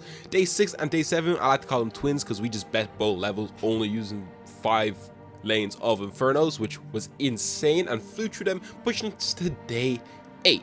Man, day 8 just had the most nastiest pre-selected plants ever. And mushrooms that you couldn't. Day 9, man. Well, moving on from day 9, a lot of these following levels are really just filler levels, so we're going to rapid fire with a beautiful catchphrase for each level. Day 9 was really just Snapdragon Heaven. Day 10 was just too many fire peas. 11 was too many wasabi whips. Then day 12 was asking for way too much sun to be produced, so I had to use the sun tile, and also just one twin sunflower. I don't know why, but I just felt like just using it as minimum sunflowers as possible. Anyways, day 13 didn't even have any fire plants. Day 14 had fire plants, but couldn't be beaten only using fire plants because the flying mosquitoes would just fly over them. Day 15 just had endangered plants, which was easy. Day 16 was a conveyor level where literally we couldn't even beat because no fire plants again. Okay, now we can go back to a normal pace going through each level with day 17. Day 17 was the first level where something a bit more interesting happened. Nothing too crazy, but we actually finally set to see a beautiful new zombie, the 10th zombie, which dropped down from an imp, and it just set spawning zombies, kind of like a spawn point or even like a tombstone, if that. And we were quickly set out one, and to quickly deal with it, I set down one blaze leaf to deal with it, and then I realized it gave me a buckethead zombie, so I couldn't do anything other than place down a peppermint to kill off the tent, as well as damage the buckethead quite a lot. With a cheeky inferno placement on the top row to deal with the 10th zombie. I mean, we made quick work of it, but it didn't push back the tent like I thought it would, but the splash damage did quite enough. And this level just loved a lot of 10 zombies, a lot of excavator zombies is the actual name, but I like to call them digger zombies because they have a shovel and they dig. Yeah, it's not really that creative anyways. But there's nothing blaze leaf can't do. So with 2 blaze leaves, 2 infernos, we made quick and easy work, except for the couple of zombies that decided to come out of the tent to kill my top and blaze leaf. I was quite annoyed, but it was the final wave, so I had all 5 of my lawnmowers, except for the one that we lost, but we don't talk about it. I did a blaze leaf special ability, finished off the last zombie, and we moved on to day 18 with not too much of a scare. Day 18 was a conveyor level that had no fire plants. Day 19. Day 19 was a day where, let me be honest, I don't really fall to the pressure of Plants vs. Zombies 2 because I'm pretty good at gaming. If I say, yeah, I'll shut up. But it was a lot happening in this level that just really caught me off guard, especially the first zombies coming out being 2 imps, then pilot zombies, then digger zombies, and then tents. And like I only had 1 plant down, and it was like maybe 10 seconds into the level. I lost some plants, lost some lawnmowers, and I really just was feeling the pressure for this level, day 19, feeling the difficulty build up. And yeah, it was just didn't all go to my plan. Buggerhead destroyed my blaze leaf on the bottom lane, which just made me sad because 175 sun wasted there. But there's none at a middle lane blaze leaf can't solve. And we're going to unlock a couple of plant foods, which is really going to push me in the way that I need to be in this level at this point. With the wave of zombies coming and just blaze leaf special ability being insane, there was no need to worry at this point because it was just going crazy. We unlocked a purple guy that looks very sad, free, can't use, day 20. Day 20, I attempted this multiple times, trying to give, you know, the new plants their flowers, especially Pyrovine that we just haven't been using in this level. And trust me, in future worlds, they definitely become used more, but particularly Pyrovine because it's not really used too much in this, and it's strictly because the sun output from the sky, because we're not using the sun tiles, is a lot lower than it usually would be, and it's just making it really tough. So we have to rely on blaze leaf, so because it hits multiple lanes, as well as the peppermint for just dealing damage to everything and boosting our blaze leaves. With a huge horde of zombies, I just decide, hey, blaze leaf can deal with all of them in one go, and as you can see, plant food goes crazy with this plant. And we send out the final wave, pushing out the final wave of zombies. And look, there's no Pyrovine can't do. So I place him down on top of the blaze leaf, and he does his thing like a flamethrower, dealing a lot of damage with the wasabi whip and the blaze leaf, bringing us to day 21 with ease and unlocking a weird amulet thing that doesn't mean anything to us. So actually on to day 21. Day 21 was a pre-plant selected level, which is actually quite fun. We got to use the toad plant that just like swallowed zombies whole like a weird chomper. Pretty cool, but like I said, pre-selected, can't beat it with fire plants, so we skip it. Day 22, same thing, just a weird level, couldn't beat it with fire plants, so we move on to day 23, which while we're here, quite boring, so we're just gonna 24. Day 24 overall was similar to the other levels. I mean, they all have beautiful sun tile plants spots around when you're here, but they had also flowers that couldn't be trampled, which would set you to be defeated. Overall, none unique. I used the same method, the blaze leaf, because sun was just really scarce and I had to. And you know, we had a couple of Tarzan zombies that decided to skip like 8 tiles, which really scared me, so I just had to use my peppermint to deal with it. But after this, it really became a breeze, pushing us to day 25. Day 25, when I mean blaze leaf was my go-to, yeah, blaze leaf is really my go-to, and it's quite tragic. I know I kind of want to diversify, but I only got 2 slots, so it's blaze leaf and peppermint, a new plant and an OG plant from one of the first episodes. You know, we're showing them love, the old and the new. Yeah, we just had like a double blaze leaf setup where row 2, row 4, blaze leaves. I had one in the middle row, lane 3, but then towards the end of the level, I just had extra sun, so I just decided to double them up on lane 2 and 4 and remove the one in lane 3 because I was bored type shit. And blaze leaf never has failed me yet, and you know, peppermint really came through and finished them off, but blaze leaf hasn't failed me yet so far in this playthrough. So yeah, day 26 now up. Day 26 started off with a blaze leaf like always, because you know, sun, you know, the typical excuse, and it gradually got more difficult, like a typical PvZ2 level, not like the other ones where it was just hard off the rip. And it went as expected, as it gradually getting harder and harder and giving me more sun, which went perfectly.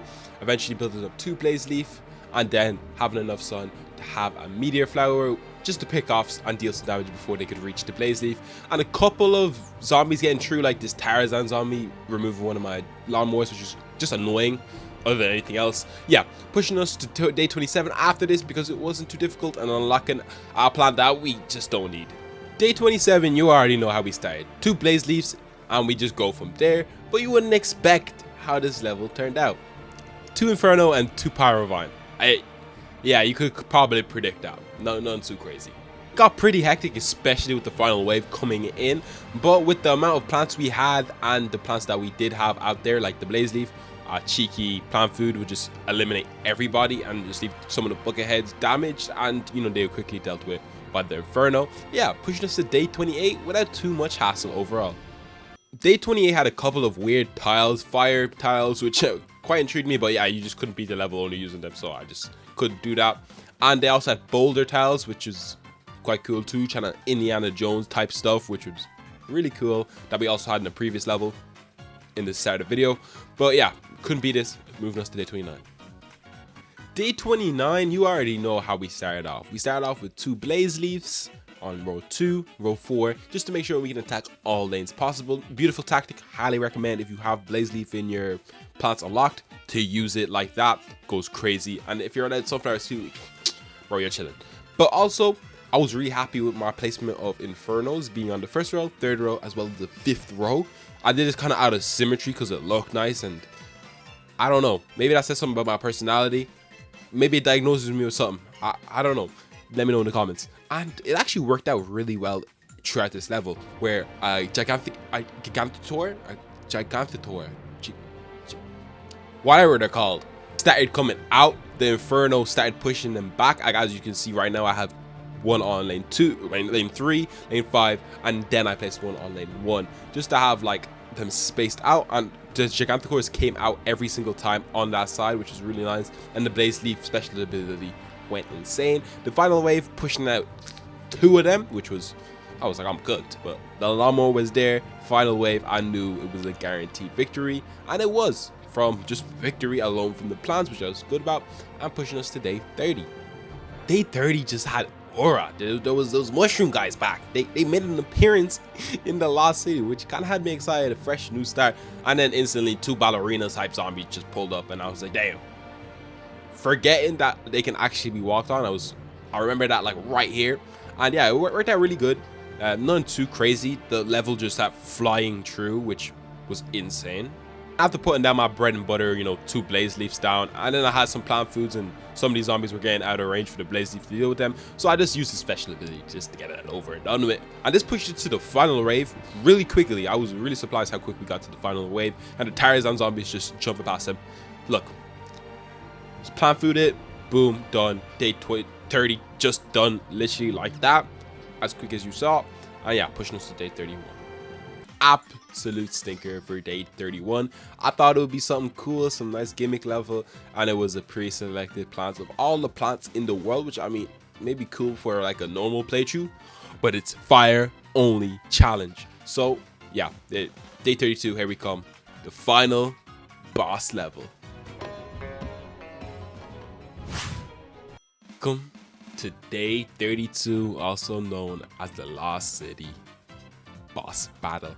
And as you can see, there's a lot of tiles that do really cool things, and yeah, once in a while those Dr. Zomboss drops a bag that sets set a fire, eliminating the whole row, or sometimes, you know, the zombies walk on the boulder tile, eliminating all my plants in those lanes. It was quite tragic. I thought that maybe I could use the fire tiles behind Dr. Zomboss, placing plants on to maybe use fire only, but yeah, again, this is another boss level that just couldn't be done only using fire. If there was a way, let me know. But welcome to the far future. Usually we'd hit it off with purchasing some new plants, but this time we're just gonna hop in with plants we already have.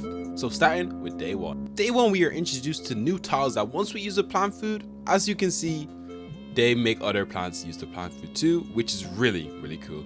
But we start off the level with some pea shooters that obviously we're not allowed to use because they're not fire pea shooters. We take them down, and with an influx of sun, over 200, I place down a fire pea and it's in the wrong position. But we eventually save up just enough to place one on the top row, and with the zombies deciding to beautifully come out on the rows that I only have plants on, sun was not a worry for right now. But we were quickly introduced to a new zombie coming from the far future, a jetpack zombie that once in a while flies over the plant when they see them, but wasn't really much trouble. And with a beautiful peppermint boosting the fire plants, shooting even stronger peas out, causing crazy damage. It was quite easy, but it's a day 1. There's nothing too crazy. Took out one of my lawnmowers because I didn't really have any sun to place down anything to protect, but it's a day 1. I wasn't too worried.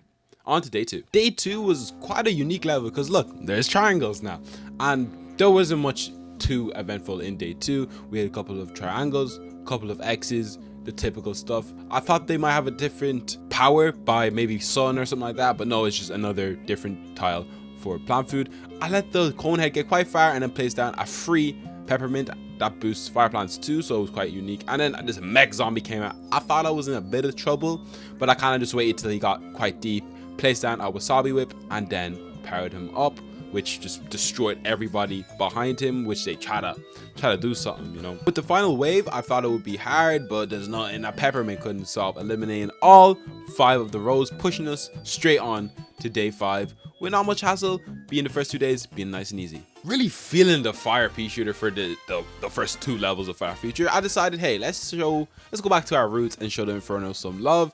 And yeah, they did their thing. Quite an expensive plant being 200 sun. We did have to take a while to save up with them, and with the fire future, I felt the sun drop from the sky, whatever you want to call it, the natural sun, was just quite slow. So I kind of let the build up after a while, and then just to clean everything up, we dealt with all the zombies that weren't in our lane that I had a plant with a peppermint, because the peppermint is crazy. And once I eventually had all the lanes with at least 1 Inferno, I mean, it was barbecue sauce from there. It was really easy. And yeah, there's nothing else to say. It's day 3 of a fire feature. The world, it's not too difficult. Yeah, that's just moving us to day 4.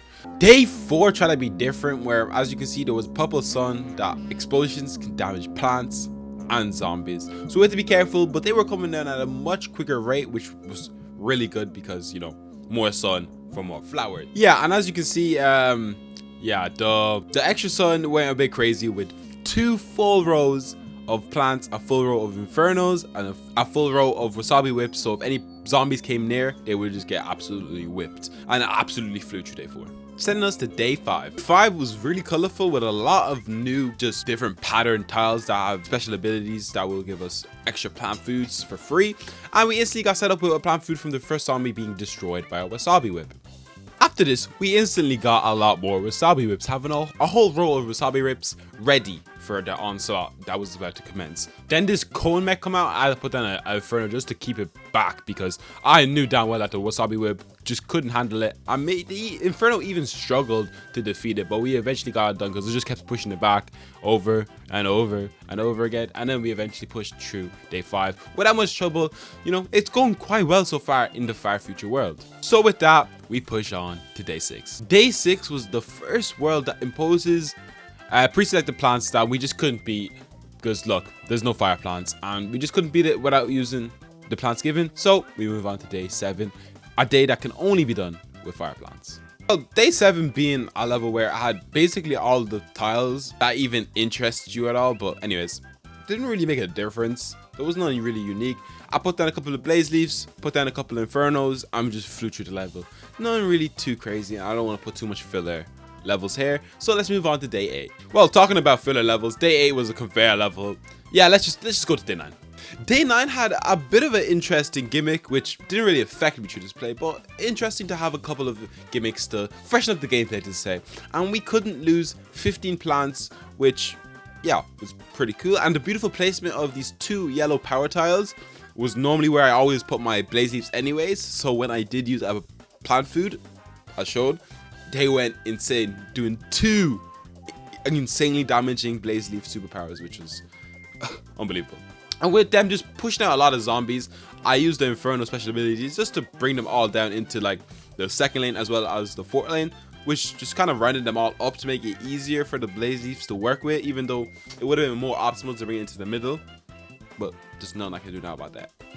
The final boss wave, well, I thought would be a challenge. The Infernos absolutely did their things, going through all of the force fields that the mech zombies set up, and them just bringing back and absolutely destroying buggerheads and the conehead zombies, pushing us to day 10.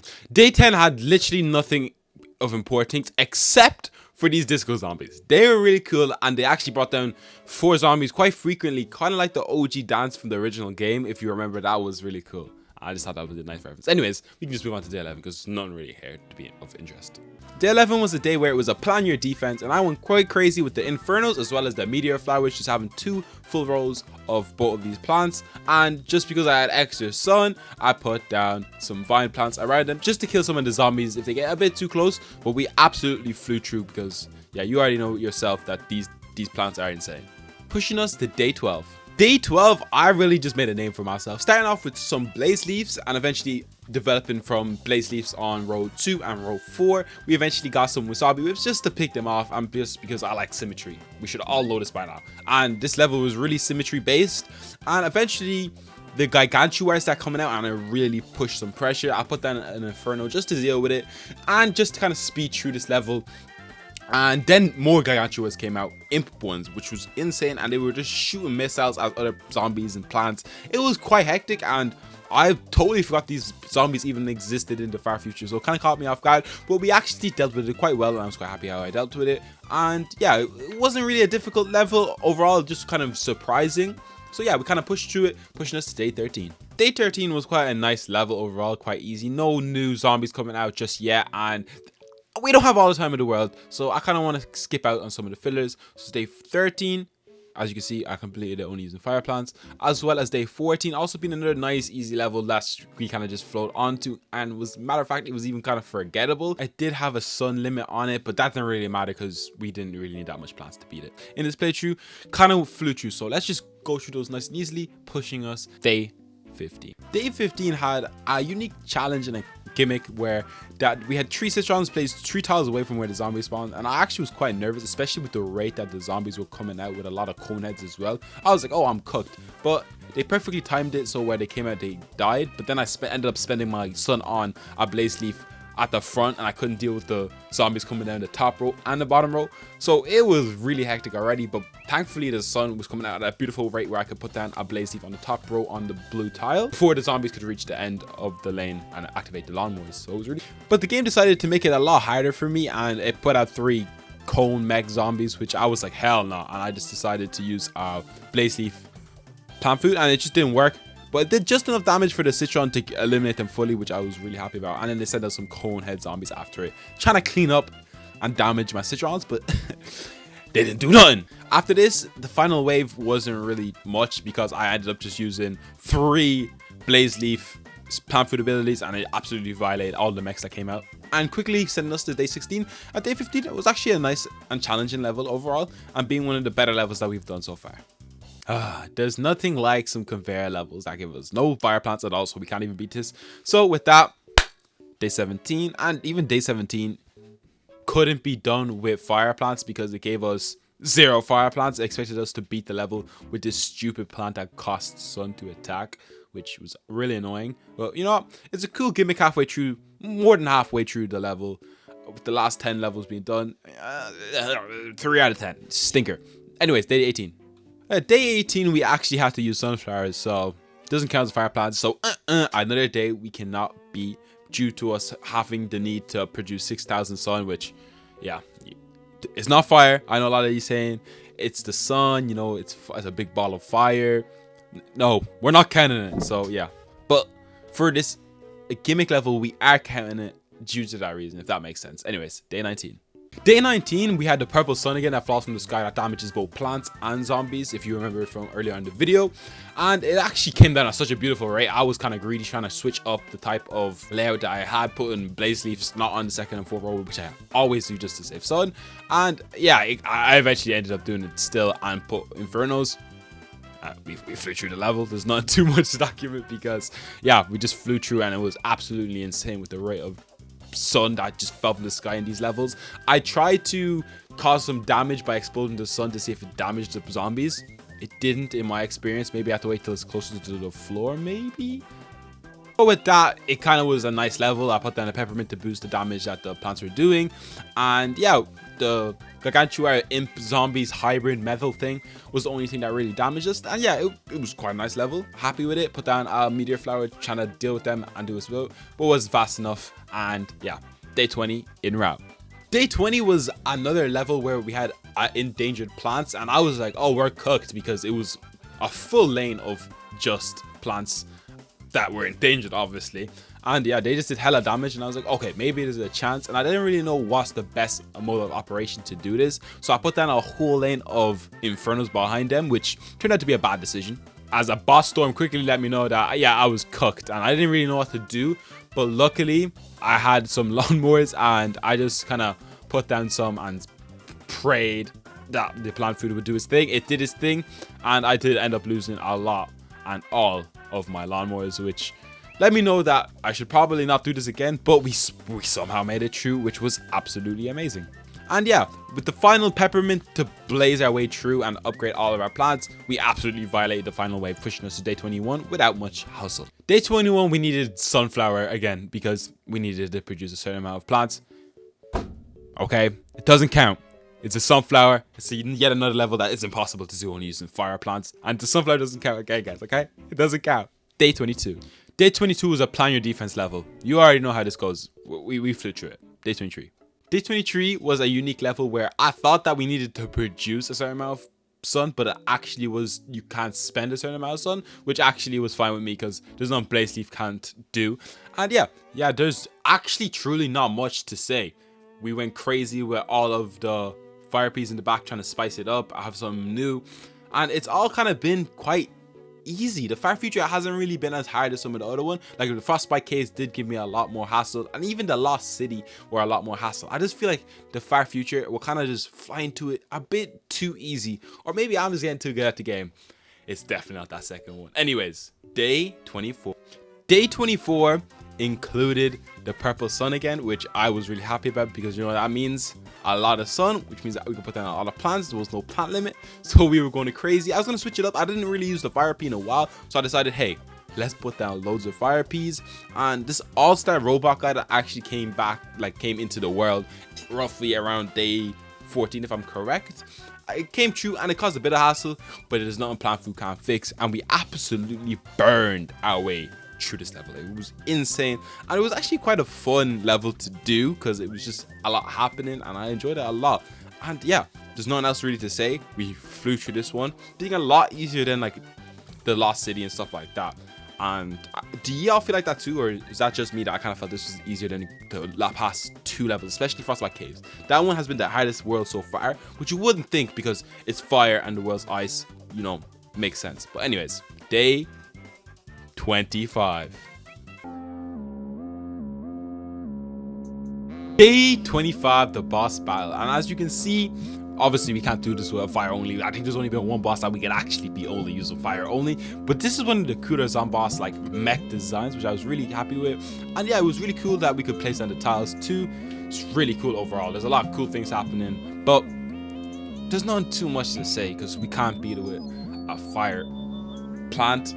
Maybe if they gave us one, I could attempt like I did in other worlds, but they didn't give us any. It was a fun boss battle overall, and it led us to the Dark Ages. I know a lot of you are excited and kind of figuring out how I'll do, as well as modern day. I know a lot of people are seeing how I do it. I have a game plan. Dark Ages will definitely prove to be one of the most difficult worlds of this whole challenge, but I have a game plan. As you can see on the left side, with a peppermint that costs 0 sun. And this peppermint that we got 2 episodes ago will save us through this. As you can see, the tombstones with the sun is the only way of us being able to get sun. So our technique is to literally place down the peppermint. It perfectly destroys all tombstone and zombies coming out. That's why I'm actually waiting for the zombie to get deeper so I can try to kill as much zombies as possible. And we will be able to get some sun all at once. And going on nearly 700 sun, but then I put the blaze leaves on the first lane, which was not good enough for them to deal enough damage to kill conehead zombies, so I just moved them up forward. I lost out a lot of sun, but actually was quite fine because it wasn't too difficult of a level being in night 1. But that is going to be the game plan going on through all of Dark Ages, or all the levels that we can do. The peppermint is a free plant that literally has saved us, okay? So this is going to allow us to beat Dark Ages only using fire plants totally. And day 1 actually so far was definitely already kind of difficult because we just didn't start off any sun and there was no guarantee of us passing it. But overall, we went through it quite easily, just understanding our technique on how to beat this. So we can now move on to day 2 with the technique of how we're going to push through Dark Ages explained. Finishing day 1 with a beautiful blaze leaf power plant food, we move on to day 2, which, well, night 2, but we only have 4 tombstones here that will provide us with sun, which will roughly give us about 475 once our peppermint burns them all away, which will give us a good amount of sun to play with. And I went for a beautiful setup of 2 blaze leaves with 3 wasabi whips. The math adds up somehow, but yeah, I had enough to place all these down, which is wonderful. I'm recognizing that the tombstones can spawn in deeper in the level to give me extra sun. It did give me extra hope that in levels that we might be able to not instantly start off with sun, we might be able to get deep enough into the level, but with the peppermint that we will be able to get the sun tombs to spawn, and then we can get some sun to do our defenses. But the zombies did kind of pass through our defenses. We did lose some lawnmowers, but it was the final wave, so we could technically lose all of our lawnmowers with no difference. We just lose a bit of coins, but again, we kind of went through it quite easily. Used the plant food to then just finish off all the bucket heads that were giving us problem. And yeah, it was overall a really nice level, pushing us to night 3. Night 3 began with many resets, just because the simple fact that the level didn't want to start me off with a beautiful sun theme to feed my plants. Cut to beautiful medieval music. I have to do something tragic, okay? I know it's really bad. Night 3 and night 7, I had to use the sunstream. Let me explain. On these levels, there was no way of making sun, and the fire peppermint wasn't coming out, like its recharge wasn't finishing up until the zombies have gone through the same lane multiple times, and I physically couldn't beat this level only using fire plants. And we could think about it as the sunshroom being a sun producing plant, and sun is fiery, you know. You get me? No? Okay, but I made it so before I could even place any future plants from getting enough from the sunshroom, because you know it grows, it produces more sun, I had to put the pyrovine around it, and it was a fire plant before I could place, and I could only maximize my sun producing plant to 1 that was covered in the vine before I could plant any future ones, just to really make it harder for me. And this, I promise, will not be done the whole way through the Dark Ages. The sunshroom minimized, the peppermint got me through this, and there was just some levels that just didn't have any sun that was provided. It was impossible to beat. Maybe if I could use different peppermints, they were free, it would have been a bit, but there was actually no way that even came to mind. I spent days on this level trying to think of something to do. I couldn't do it. Like, maybe if they gave me like the Frostbite Caves ability, it would be doable. I'd spend all my coins to do it, but it just wasn't done. So day 3, we're unfortunately gonna have to skip, but I did beat it only using fire plants if you wanted to allow this to happen. But day 3 is a level that is impossible to be done only using fire plants. And with that, night 3 is brought to an end, pushing us to night 4, which with that sad tone pushes us to a day which actually cannot be done with any fire plants at all, because it's a conveyor level and they give us no fire plants. So we're just going to totally skip night 4, and we're really flying through the Dark Ages because it's actually only 20 levels. But trust me, the 20 levels are incredibly hard when you can't use any sun producing plants. So we're going to move on to night 5. Night 5 is where the battle started to begin with Dark Ages. As you can see, we have sun dooms which perfectly go with the peppermint that would just burn them, blow through them, and we had a new challenger that arrived that caused a lot of problem in later levels, being the Jester. There's also some other zombies in this world that are going to cause us a lot of problems, but yeah, that's the future problem. But for right now, we are flying it. With a huge wave of zombies pushing our blaze leaf, they actually just couldn't handle it, and they just flew through, destroying our bottom blaze leaf, which wasn't a problem for our top blaze leaf because we got a plant food, and they got to just absolutely violate everybody. You know, the blaze leaf plant food goes insanely well in Dark Ages, and I'm going to spam it the whole way through. So if you're going to spoiler, from night 1 to night 20, blaze leaf was used as much as possible because it's insane. And with a cheeky peppermint placement, we eliminated all the zombies, as well as destroying some of the sun tombs, which gave me extra sun to replace and replenish the blaze leaf that we lost. And with their plant food and gestures being quickly killed by me, we absolutely destroyed night 5, pushing us to day 6, which was another great level. Day 6 was applying your defense level. If you've watched the whole series, and if you want to just watch all the series at once, just watch the mini movie. It's up on my channel right now. The links are probably in the top right and the first link in the description. You just watch all of them clumped together. I normally don't put in the plan your defense levels, and I won't here, but it was so nice just having some sun that was available for us to use instantly, and we could just fly through the level without worrying about sun, where our next sun's coming from, all the zombies coming out. We could just put down some of our best plants and absolutely destroy them. Yeah, so night 6 was overall a breeze. We unlocked the sunbeam. That doesn't mean anything to us anyway, so pushing us to night 7, which if you remember from night 3, was another level which we couldn't physically beat, because I don't know, it was just one of those levels that just gave us no sun tombs to provide us with some source of sun.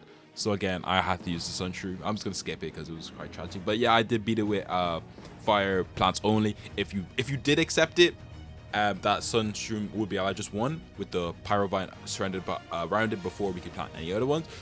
So far, if you agree with that, saying yeah, that's legit, then we're still going 100% in deck ages. But if you're like, nah, only fire plants and you're not counting any sun producers, any plants that provide sun, then we have failed day 3 and 7.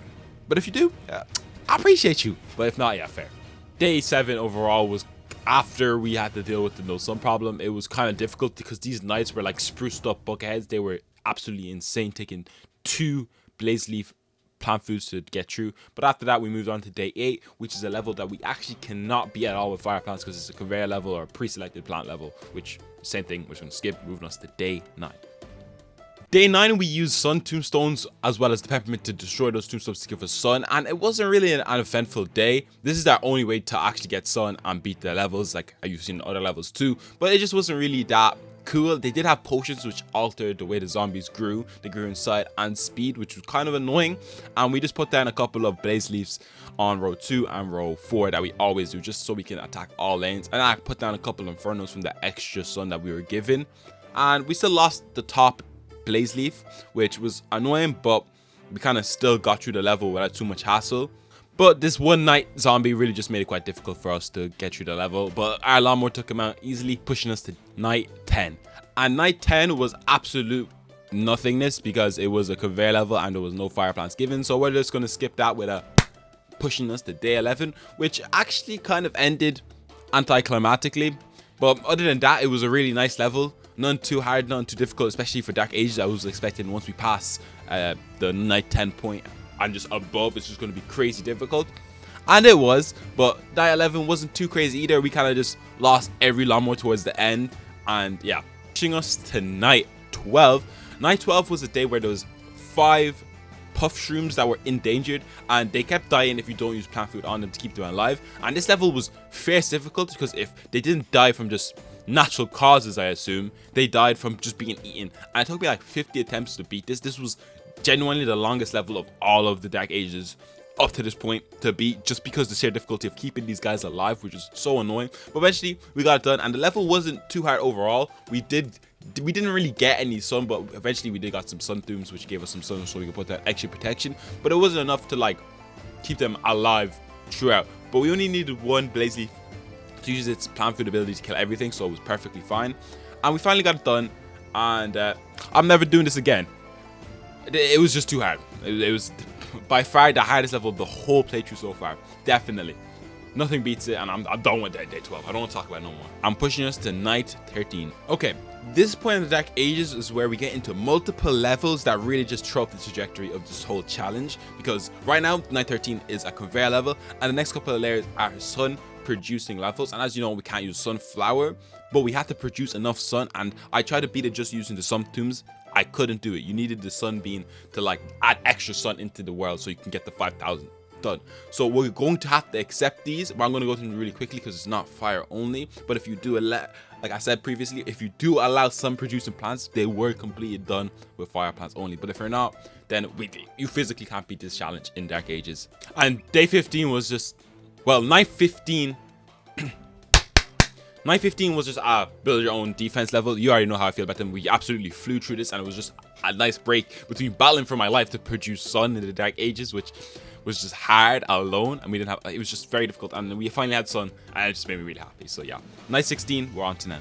Night 16 was by far the cheekiest level we've gone so far, because there was a certain point at night 16 they didn't give you sun at the start. Once you got maybe roughly 45 to a minute into the level, which if you just sped up the game and let the zombies go and hit your lawnmowers, they would give you sun tombs, so we could actually beat this only using fire plants and without using any sun producing plants, which went by my rules perfectly, which I was really happy about. And we absolutely destroyed night 16 going through it fully, and we just put down a peppermint at the end just to destroy all the zombies coming out, and we just flew through it with a blaze leaf plant food, and night 16 was over and done very quickly.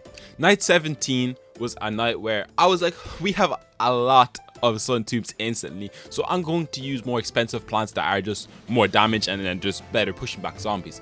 But this is where I had an issue, but it wasn't a bad issue. I didn't have enough sun for the middle lane, which I kind of still don't know how I bust case by not having any plants really in the middle lane the whole time. But wither zombies became a really big problem towards the end of the level, and I lost every single lawnmower, and I thought it's gonna be a difficult level, but we somehow got through with the special ability. I brought with the Inferno, bringing some of the zombies from the top row to the middle lane, and just spamming plant food to get rid of them. But it worked out overall, so I was happy with that. And it was definitely not as hard as the puff stream level, but it was definitely the second hardest level of the challenge on Dark Ages so far. But overall, I gave a 7 out of 10 difficulty this level. And we move on to night 18. 18 was a stinker. Pre-selected plants, yeah, night 19. Night 19 was definitely a difficult level, to say the least. It took approximately 9 attempts to beat it until we got our winning attempt at attempt number 10. And at this point I kind of had a way of getting deep into the level, but eventually they kept getting my metal shrooms because the knights just, I don't know what was up to them, but they just didn't want to get the ones in their lane, and then they just F them, and it was kind of annoying. But at points there was times where the conehead zombies got really deep into it, and I had to use either the peppermint or the blaze leaf special ability just to get rid of them completely. And we finally bet this level, and overall it just made me really happy to have the Dark Ages nearly done. And you know, there's one last level, day 30 or night 30, and the Gigantuas, yeah, they were kind of easy, you know. They didn't go to that row of the Magnus rooms, and they just were eliminated by the lawnmowers. And pushing us to welcome to the Dr. Zomboss boss battle of the Dark Ages. And this one already looks really cool from the dragon and stuff like that, but this was a conveyor level that they didn't give me any fire plants to beat it with. But nevertheless, it was a really cool boss battle to break down, and it was really action packed. Really loved it. Definitely, I said it's every boss battle, but this was actually probably going to stay my favorite throughout. And the dragon imps didn't really spawn too much here, and also because it's conveyor level we didn't have a fire only, but I do know that's going to be a problem in modern day, so I'll see you that one.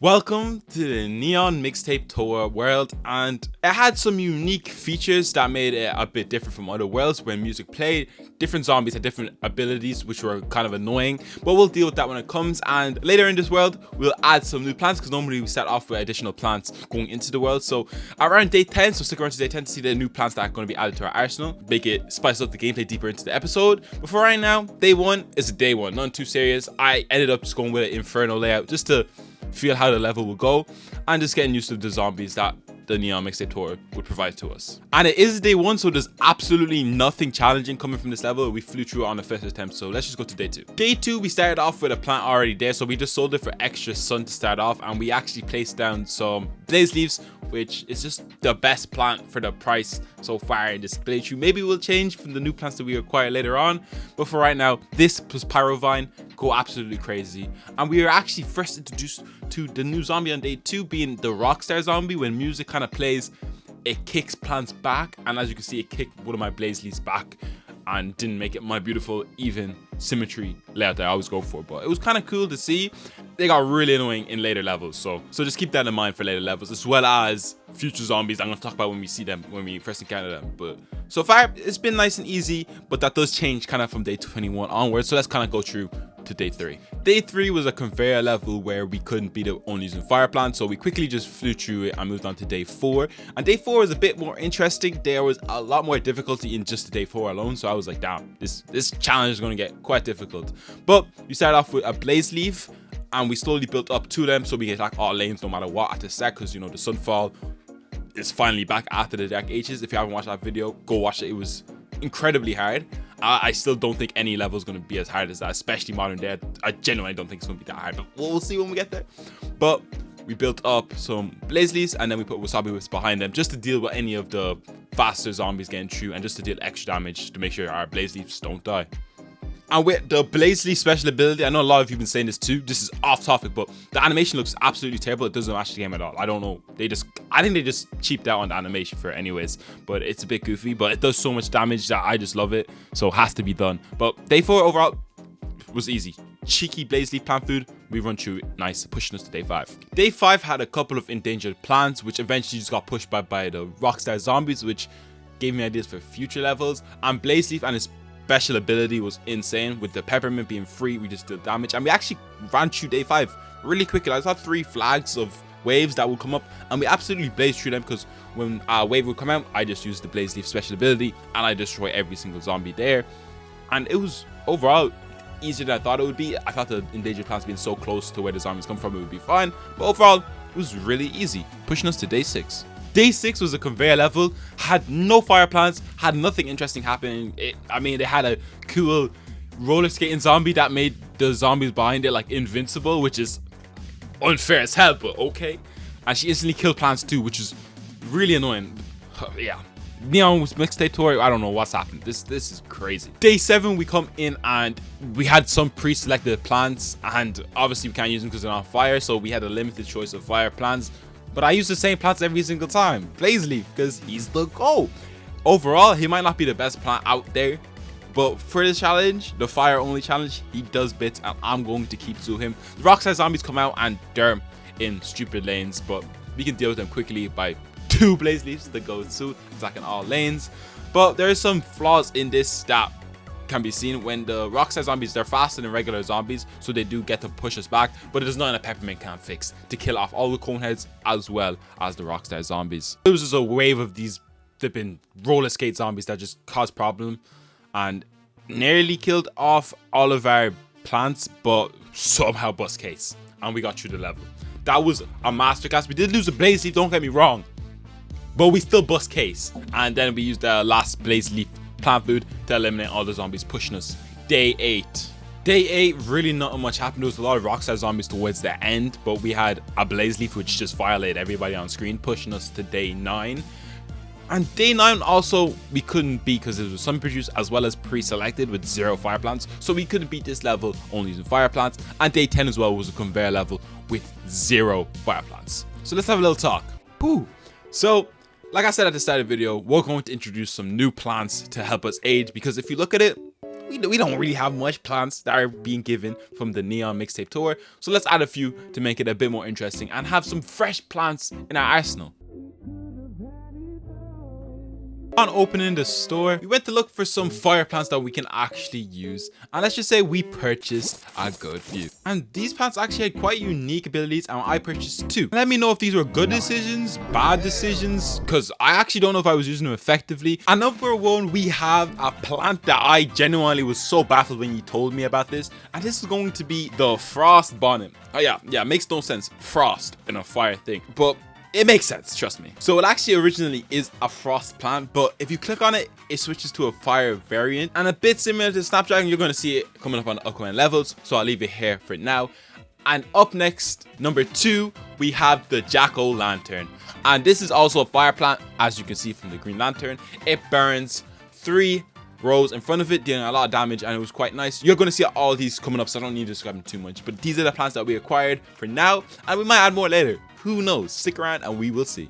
So with that, now we can return back to the Neon Mixtape tour. Day 11 was a pre-selected plant level, so we're just going to skip this to go to day 12, where I can actually introduce you to some of the new plants. Day 12, we have our first introduction of the Frost Bonnet with a fire variant of it, and it does quite a lot of damage, especially for its range being kind of like a mixture of the Snapdragon. And it's really cool, especially the special ability that hits in front of it and behind it, both fire and ice. Well, it's a fire plant nevertheless. Day 12 was a nice level to see how all of the plants worked out, our new ones, Jack-o'-lantern and Frost Bonnet. And it did make me kind of realize that Jack-o'-lantern is a bit too expensive for his 1 lane attack only being 225, so maybe in the future I won't be using it as much, but nevertheless, new plant is a new plant. Moving on to day 13. Day 13 was a plan your defense level. We absolutely blazed through it. Tragedy for the zombies. Day 13, nice beautiful work, so we just want to fly through it, no difficulty at all. Day 14 had pre-selected plants with no fire ones, so we couldn't beat this as well with fire plants. And right here, we're gonna have to do a time skip, because I promise you, it was the most filler piece of content I done ever filmed so far in this series. Day 15 to day 21 was really just filler, conveyor levels, or just boring and no action. So we're gonna skip to day 21. But every single levels that could be beaten with fire plants were beaten, but a couple of levels were conveyor levels, and you know how that goes. We just allow it because you can't beat it with fire plants only. I know I said day 15 to day 21 was kind of filler. Day 22 is also conveyor levels. So okay, day 23. Day 23, you know how we start off always with the Blaze Leaf on row 2 and lane 4, just to deal with all the bad guys coming in. And there has been a couple of new zombies that have been shown in the past levels that I haven't shown so far in this episode. But we have this kicker zombie that is quicker than regular zombies and kicks zombies forward. There's also arcade zombie, which spawns out 8-bit zombies, which are really just annoying. But once the arcade is actually fully broken, it also just stops spawning zombies. But the most annoying of them all is this hip hop zombie. He just violates everybody, and you'll see in kind of later levels how bad he really gets. And the rate that he spawns out one was absolutely violating. And we did lose a lawnmower here, and it came in very, very vital in the last 5 seconds of this world, if I beat it or not. But the blaze leaf does clear up any mishaps that we do have. And with the final wave coming in, I thought I was in a really good position, and it looked like so. There wasn't too much coming out, but the arcade zombies did make it hard. And right here, all the zombies destroyed my plants on the lane that I lost the lawnmower earlier. And I thought I was cooked, but we had enough to put that Inferno and also a Pyrovine just to deal with them. And it thankfully worked out with the Inferno pushing zombies back as well as just dealing hella damage. So thankfully, we bet the level with no problem on the third try. Day 24, I went with the safest option of playing defense. It's just full of Infernos. 2 rows of them at that. But we did have a bit of a problem deeper in the level where the Gigantuars destroyed the Infernos somehow, but it was the sonic boom that traveled against the whole lawn, killing them. But we had all the lawnmowers saved, so we just end up winning anyways with that. But it was a nice fact that I just didn't think about on day 16 when we first declared the Gigantuar of this world. Nevertheless, nice and easy level pushing us to day 25. Day 25, I decided to go with a new starting plan, and that would be all Infernos at the start. Slowly, eventually just building up our Inferno base. I just wanted to get 1 in each lane because they do so much damage and they also push zombies back. It was kind of difficult to save up 200 sun for each plant, which I did see the problem, especially in these later worlds. The sunfall isn't as good as, like, you know, the ancient Egypt, the pirate seas, but we could use plant food ability to bring all the zombies from one lane up to a 1. But eventually I had all them done. But the second lane had way too much zombies, so we did lose 1 lawnmower in this. But there was nothing that a peppermint couldn't burn its way through all the lanes and help me get to day 26. With not much problem either on day 25, being quite a relatively easy playthrough so far. And if you're wondering where day 26 is, it was useless. Day 27. Yeah, man. Day 27 was also very level. I know it's really becoming tragic after like day 15, but it's tragic, man. Day 28. Day 28 is a day I can finally say there wasn't no really catch. We did get a pre-selected carrot, but I got to select the rest of the plans. So we obviously went with my go-to setup, not being the Infernos, being the Blaze Leaf plus the Frost Bonnet for this level. And we had a Disco Zombie, which, I mean, I think he just made my plants not attack, but I didn't really get to see this because there was no other plants out there. And did he summon extra ones? I don't know. Maybe that was just the wave or the level.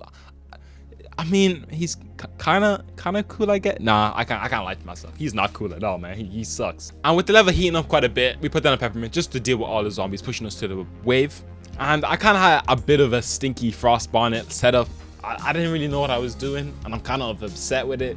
And the buckethead zombies did kind of just violate me here. I didn't have enough time to put off the Blaze Leaf to kill the buckethead from getting the middle Frost Bonnet, which kind of annoyed me. But after this, the level went very terrible. I lost nearly every single lawnmower. I don't know what happened. Maybe the whole trajectory of the level was distributed terribly. I genuinely don't know. Everything went wrong. But I mean, we bet the level, so we'll take it, I guess. Man, day 29 was just an odd level. I started out how I start all levels with a beautiful Blaze Leaf because what else? You already know my style. Blaze Leaf, 2 and 4, and we go from there. This level started off beautifully. Everything was going well. Matter of fact, I kind of felt it was kind of a short level. Didn't really last that long. Maybe like 4 minutes in overall just length. Maybe I put the Blaze Leaves too far back and it just didn't work well. But I had 2 down. What could have went wrong? Everything went wrong. Eventually, it was like 55 different arcade guys. And I didn't really understand how the Jack-o'-lantern plant food ability worked. It did help me, but then the way it worked, it just didn't kill all the zombies that could have been killed by the Blaze Leaf at one time, and then it really just messed me up there, and I got absolutely fried. I didn't have any lawnmowers left. I had 1 Blaze Leaf left, and then I had to spam him and use some of my coins for plant food to get the Gigantuar to finish the level. But this was the closest call, and probably one of the harder levels in this world. Yeah, thankfully it's done, and we're moving on to day 30. Day 30 was quite a nice level. I decided to switch it up from the typical blaze leaf method, as I just wasn't really enjoying it as much as I was, and I just felt the inferno method of having one inferno down, then just having 2 blaze leaves and hoping they go in the middle lane to deal double damage wasn't reliable enough. So the inferno definitely just held up better.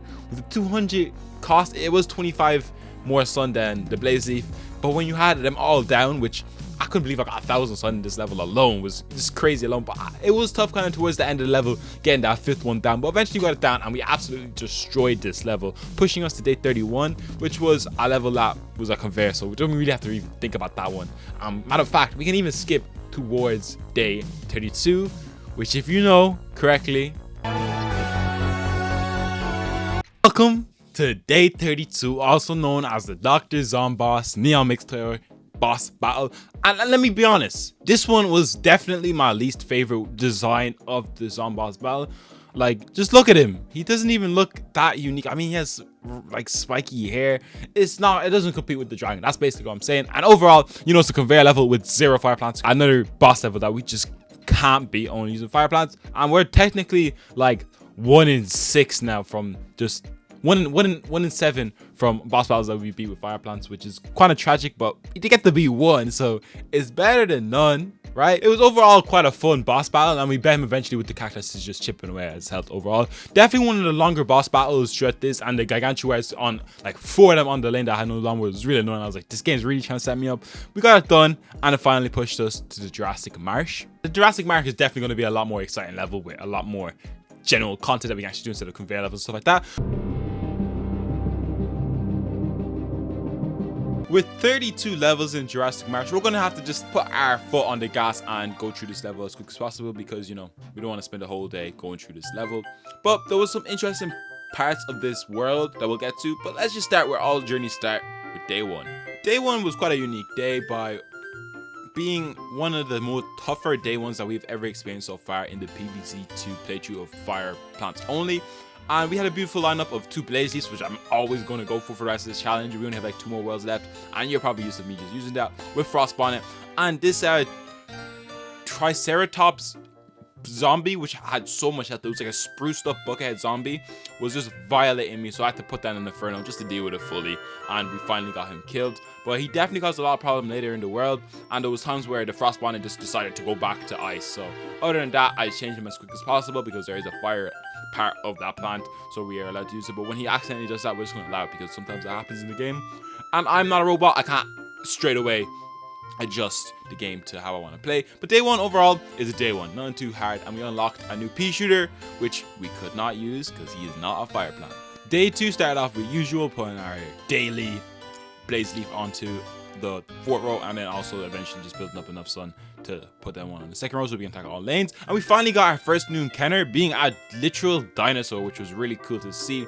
And this dino was kind of annoying. This exact one on the bottom row did not cause enough problems until his bro came out on the 4th row, and then it was just a lot of problems. And I do remember a lot of you commenting that in Jurassic Marsh that the meteor flower, when using the plant food, scares off all dinosaurs in the world. So I just put him down to see if I'd get another plant food that would scare off this dino, but the cone head was hit and we didn't have enough time to kill him, which was sad, tragic, losing our first blaze leaf. And after that, day 2 was kind of a breeze. It's literally a day 2. We did lose 2 lawnmowers, but look, we're adjusting to the new gameplay, the new world, and the difficulty that this was going to present us, pushing us to day 3. And day 3 was a conveyor level where we didn't get any fire plants. We got explosive plants, but it wasn't enough to get through, and we couldn't consider any of them fire plants. So actually moving on to day 4. And day 4 was actually quite a fun level because I had 4 Infernos placed. We did lose a couple of lawnmowers to get here because Infernos at 200 sun, but it was just overall really fun because, you know, in the Infernos pushing them back, and then the blue dinosaurs pushing zombies at us as we were pushing them back in his loop over and over. I thought that we had to kill the zombies, but completely forgot that it's just when all the zombies do die, the dinosaur kind of just runs away. Stupid mistake, but nevertheless, a cheeky Inferno just to end it all off. like how we always do, and finally pushing us to day 5, which was also another great level because it was kind of a great back and forth. Obviously starting off with our 2 blaze leaves that we always start off with. You should be long used to this anyways. I just used some peppermint to clean up all the zombies, especially the bucketheads going at my blazes because I didn't want to use them. And the second I did that, the blue dino at the top, second row decided to hit the cone head, and I ended up still losing one of my blaze leaves, which I was kind of annoyed about because like why did you have to do that? And obviously I was annoyed, so I had to use the Blaze Leaf special ability just to destroy every zombie on the screen except for the Triceratops zombies. That's the name of what I'm calling him because he looks like a Triceratops because of the skull on his head. But other than that, quite a nice level, finally pushing us to day 6. Day 6 was quite a fine level overall, but there was one notable new thing. Being a new dinosaur. I was like, oh, I wonder what's he gonna do this time. So he left the screen, I was like, beautiful, okay, no problem. And he turns around and hits the zombies in random lanes. And this is where I knew later levels are going to get peak, especially when they're not just regular zombies that are going to be flicked. So I kind of started to, after this level, start to push my Blaze Leaf line beam from 4 tiles deep into 3 tiles deep, which you can see here by the red that I put on the screen that covers it. Yeah, it was quite annoying. But other than that, day 6 was quite a breeze after this. Day 7 again was a conveyor level that we could use fire plants, so we're just going to go through it quickly. And it was overall quite a fine level where you couldn't get the zombies to pass the mushrooms on the 4th row in. And there was some blue dinosaurs that kicked them further, but that was no problem. Moving us to day 8.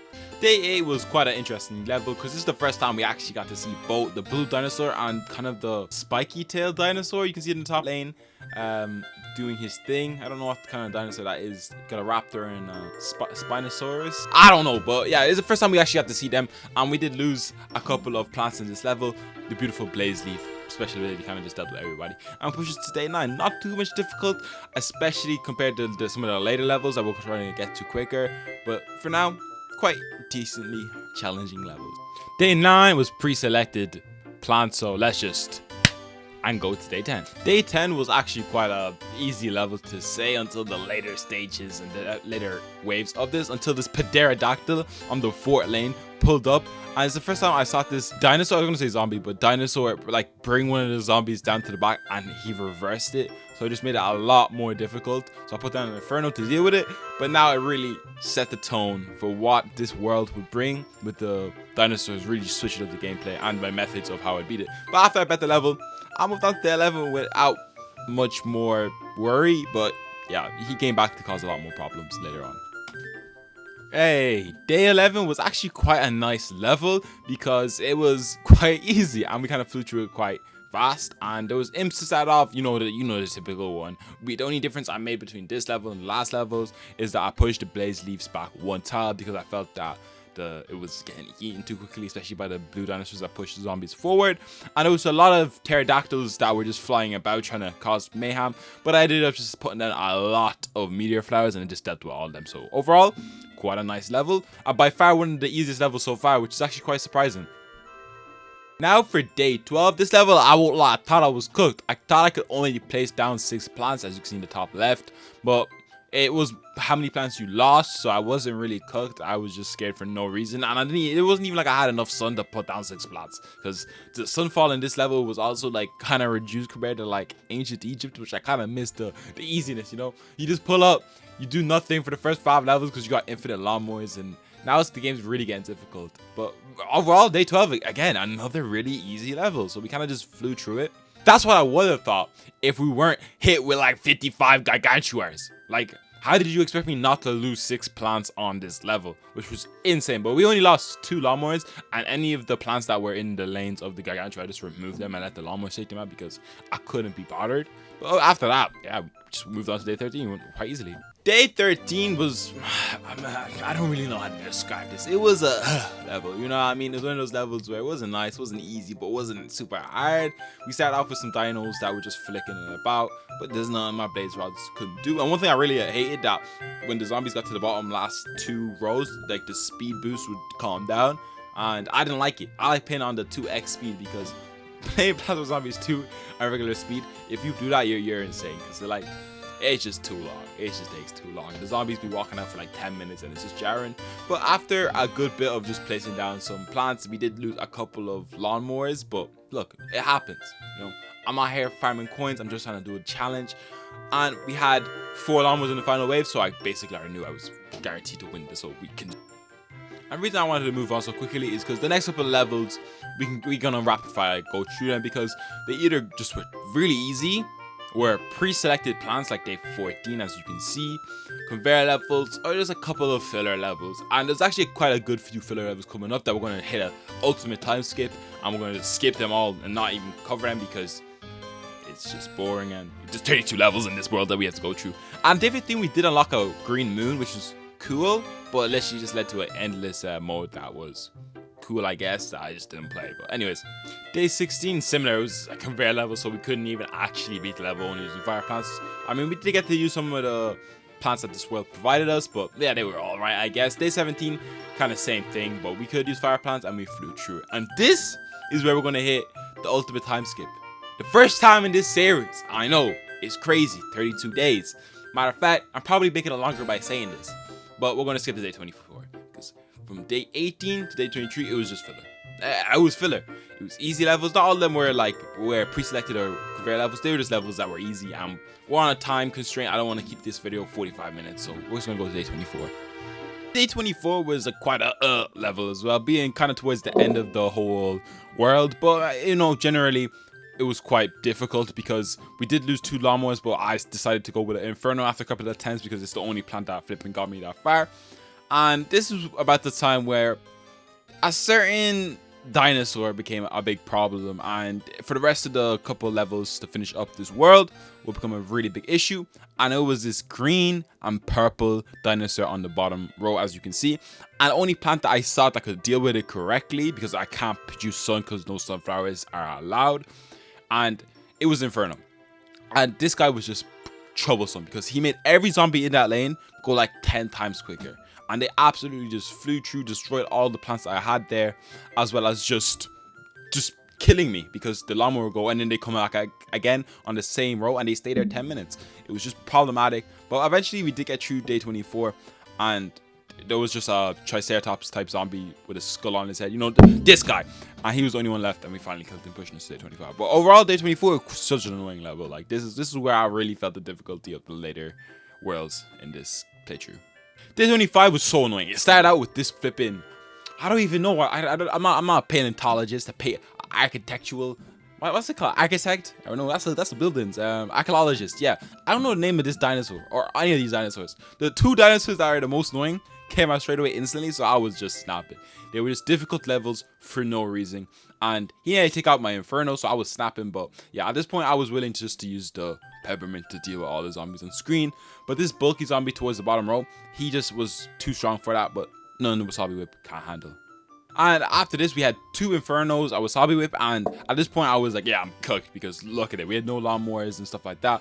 But selling the Infernos and placing again and rearranging the whole system to defend against the final wave, we actually did quite amazing, and we somehow bust case and bet it on our first attempt, which was actually crazy, and I was really happy, pushing us to day 26. Day 26, absolute filler as well. Day 27 can kind of be considered filler, plan your defense, which I'll give you kind of just a quick snap of what I did. I did 3 rows of Infernos and we just blazed through it, except for these Triceratops zombies, which were the troublesome unit you already know, and it didn't go well to kill, but the lawnmower ended up doing the job, pushing us to day 28 out of 32. Day 28 was a hectic level. As you can see, there's a lot happening. I was a bit confused what even happened. I thought I was cooked right here, you know.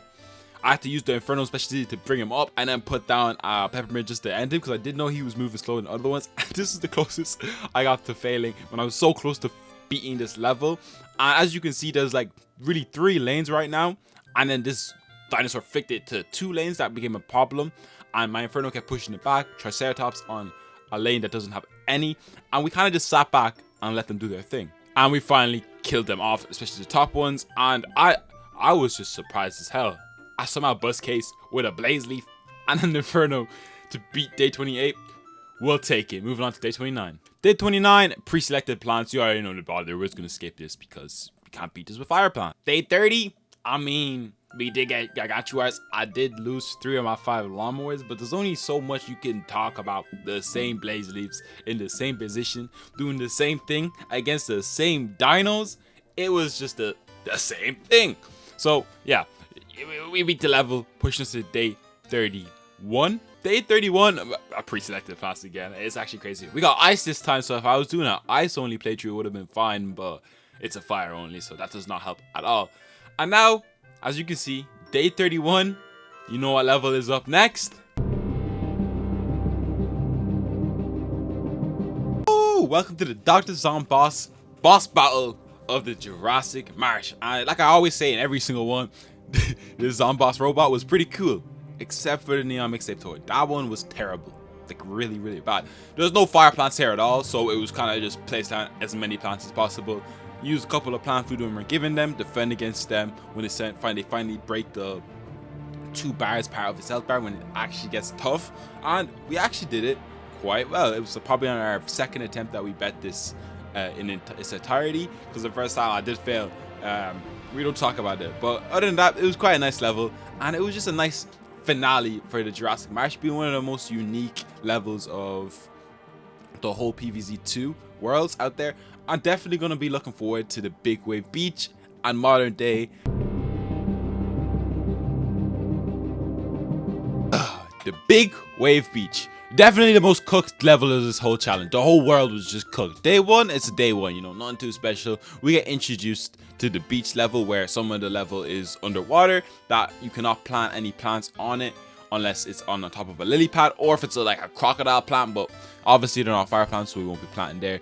But you know how we typically set off on these worlds, especially Big Wave Beach being a 32-day world. We're gonna have to go through a bit quicker than we normally would, and yeah, it's quite difficult. So we're just gonna start off with day 1 with our typical starting plan with 2 blaze rods, just to make sure we can attack all lanes.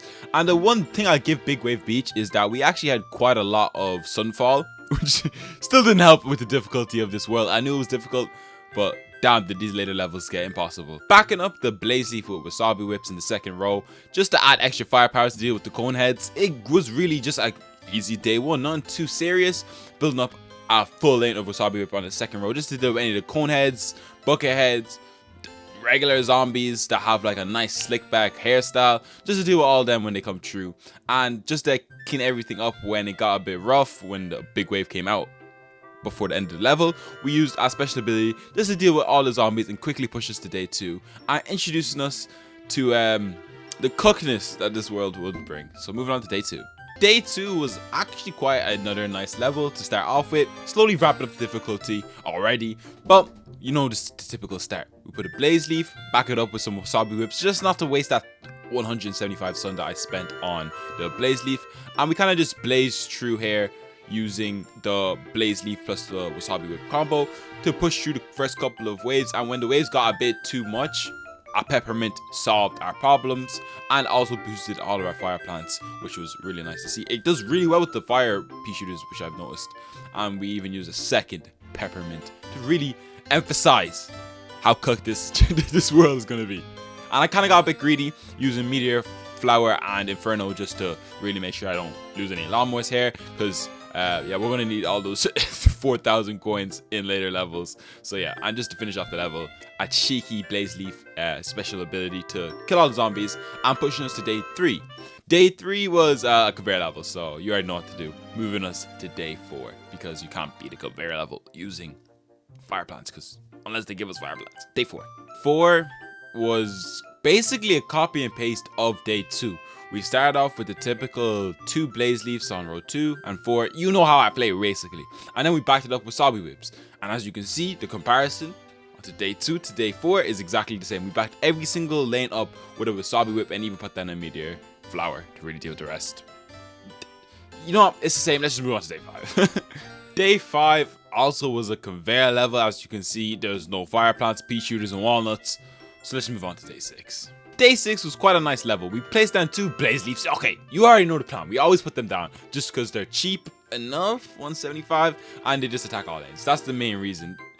And we obviously backed them up with some wasabi whips, and we were introduced to this really annoying scuba diving zombie that just swims all the way through. And in later levels, you'll understand why I hate them so much. But for right now, they're quite easy to deal with. They're just like regular zombies that can swim. Other than that, it was quite a nice level. But see right here, you can already see evident of the scuba zombies becoming difficult because they literally just swim right up to your defenses by the seaweed lining. But nothing can defeat a beautiful blaze leaf plant food. And overall, so far, I was already feeling the difficulty. Like, you can definitely see the hardness of the big witch wave already in the earlier levels. And I definitely was just living a good life, knowing that these levels I didn't have to stress too much compared to some of the later ones. But that would shortly change. And with a big push from the zombies in the final wave, we did see a scuba zombie just finesse his way through my defenses. And he did steal one of my lawnmowers, which is kind of annoying because, you know, it's nice not seeing any of my lawnmowers taken, but it had to be done. And then we kind of just picked off all the rest of the zombies. Nothing too serious. The bucketheads were quite annoying, but they were dealt with. And we finally pushed towards day 7, which was also a very nice level. Man, the game's gone. Okay, so I have a problem, guys. So as you can see on screen, you can see that the recording, I'll bring back the color, that it's slightly recorded off axis. As you can see, it's like 2 lanes short. And on the left side of the screen, it's just recording a blank canvas. There's nothing. So basically, from level 7 to day 17, it's kind of just cooked. So yeah, it's a production issue. I might re-record it for the movie that should be released because modern day is not going to be completed. I'll come back to it one day. Okay, back to where I actually could record on day 18. It was a conveyor level with some crocodiles that you could place into the water. Like I said before, you don't need a lily pad to place them down. Quite a cool level, but obviously not a fire level. So let's move on to day 19. Day 19 wasn't really that eventful. You know, it was kind of pre-selected, but we did get to choose 2 plants, which I used the wasabi whip and blaze leaf, because they're my go-to, because they're cheap, reliable, and do a lot of damage. And we kind of just blew through day 19. Day 20 was quite an eventful day, and they had 0 places for us to spawn plants on land, so we put them on lily pads, and it instantly got hectic after the first wave. Everything was just happening quickly, but with the power-ups to the blaze leaf, it spawned extra lily pads that we could plant on, and it was nice putting on some infernos with the extra stone we had, and it really just made the gargantuars easier to defend against because it kept pushing them back and dealing great damage, which is the Inferno's only benefit in this world. And it was actually quite nice to use, and we easily blew through day 20, pushing us to day 21, which was a conveyor level, so we're just going to skip past it because nobody cares because you can't beat it with fire plants. Okay, I'm just going to totally skip day 22 because day 23 was so challenging. This was nearly impossible. I didn't think I could actually beat it only using fire plants because I was like, okay, I'm going to have to use other plants. But during my second last day, I was like, I'm going to need 3 more tries. If I don't beat it in these 3 tries, I'm going to allow myself to use lily pad. And I didn't have to use it because at the start of the level, I used some blaze leaves, placing that, and then used the special ability to gain more. And I finally had a good positioning for my blaze leaves to be put down. Is it banana smash? Yeah, I'm gonna shut up, damn. And then I would just inevitably lose, and it did take a while, but we finally had a run where we bet the level only using these plants, which is very good. And yeah, never again, never doing day 23 it is again, only using fire plants. Like, impossible. 10 out of 10 difficulty. Okay, now after a couple of conveyor levels, we move on to more interesting levels. Day 25 was quite another challenging level where we started off with a typical wasabi and blaze leaf combo to beat them, and anytime these fisher zombies came up, they just caused problems. So the lane that they were in, I just used the front plant special ability just to make sure they don't move my plant. Couldn't catch all of them because, you know, plant food didn't come out at the craziest rate, but it came out at a quick enough rate I could do this quite often. And after battling for my life to try to keep all my lawnmowers, only using the middle one and just about barely making the final wave, we could use the lawnmowers just to eliminate every single lane, and we actually bet the level somehow. We bust case, but this was definitely a challenging level that took a lot of attempts. And this whole world, I'm gonna say it again and again, just took so long to beat. It just made me sad. It was so challenging due to this challenge. I didn't think it would be this hard, but thank God that this level was being. Day 28, you already know how we start off. Blaze leaf, wasabi whip, the whole shebang, and we kind of let the level progress. It was quite difficult. You already know they're all difficult, they're all challenging, and they kept eating my plants, so I was more annoyed than anything, having to reset. But eventually, we had a nice playthrough, and we had a beautiful wasabi and blaze leaf setup where it was just a lot of whips and a couple of blaze leaves just for the special ability, so they attack everybody, and we finally bet the level. The whole thing was just not too much to commentate about. It was just challenging, and there was not too much to say. And for maybe the last interesting level, the big wage beef was just difficult. I was mostly sad for all this playthrough. and it was plan your defense level. You already know how I feel. Put down a bunch of infernos just to push back any of the zombies, and I placed down 1 blaze leaf with the remaining sun just to use a special ability because you get 4 plant foods just to kill all the zombies when it gets difficult. And it went quite well. So you know what is up next? Welcome to the Doctor's Zomboss battle. Yet again, I say every single time, one of the coolest Zomboss max there is. And it was really cool, you know, the sharks and stuff like that. You get the beautiful big wave beach plants that was also used. Quite a cool level overall. No fire plants. So yeah, we're 1 for 10 right now. We're 1 for 10. The only boss that we ever could beat with the fire plants was the Frostbite Caves. Which was, no, it wasn't even Frostbite Caves. It was the Pirate Sea, sorry. Yeah, and yeah, it was just the only one. So other than that, I mean, we could skip this, but it's the boss battle, so we have to make its own presentation. So yeah, I know it's a bit bad that I didn't have some of the other levels, but look, it was like 7 hours of recording, and yeah, the movie, I'll have the full clips in the movie. Anyways, click the video on the left if you want to catch up with the episodes. Watch the mini movie there if you want to, or the full movie if it's out. Click on the left. And if you want to hit the playlist where you can pick exactly which episode you watch, click on the right and click it. And I'll see you in the next one.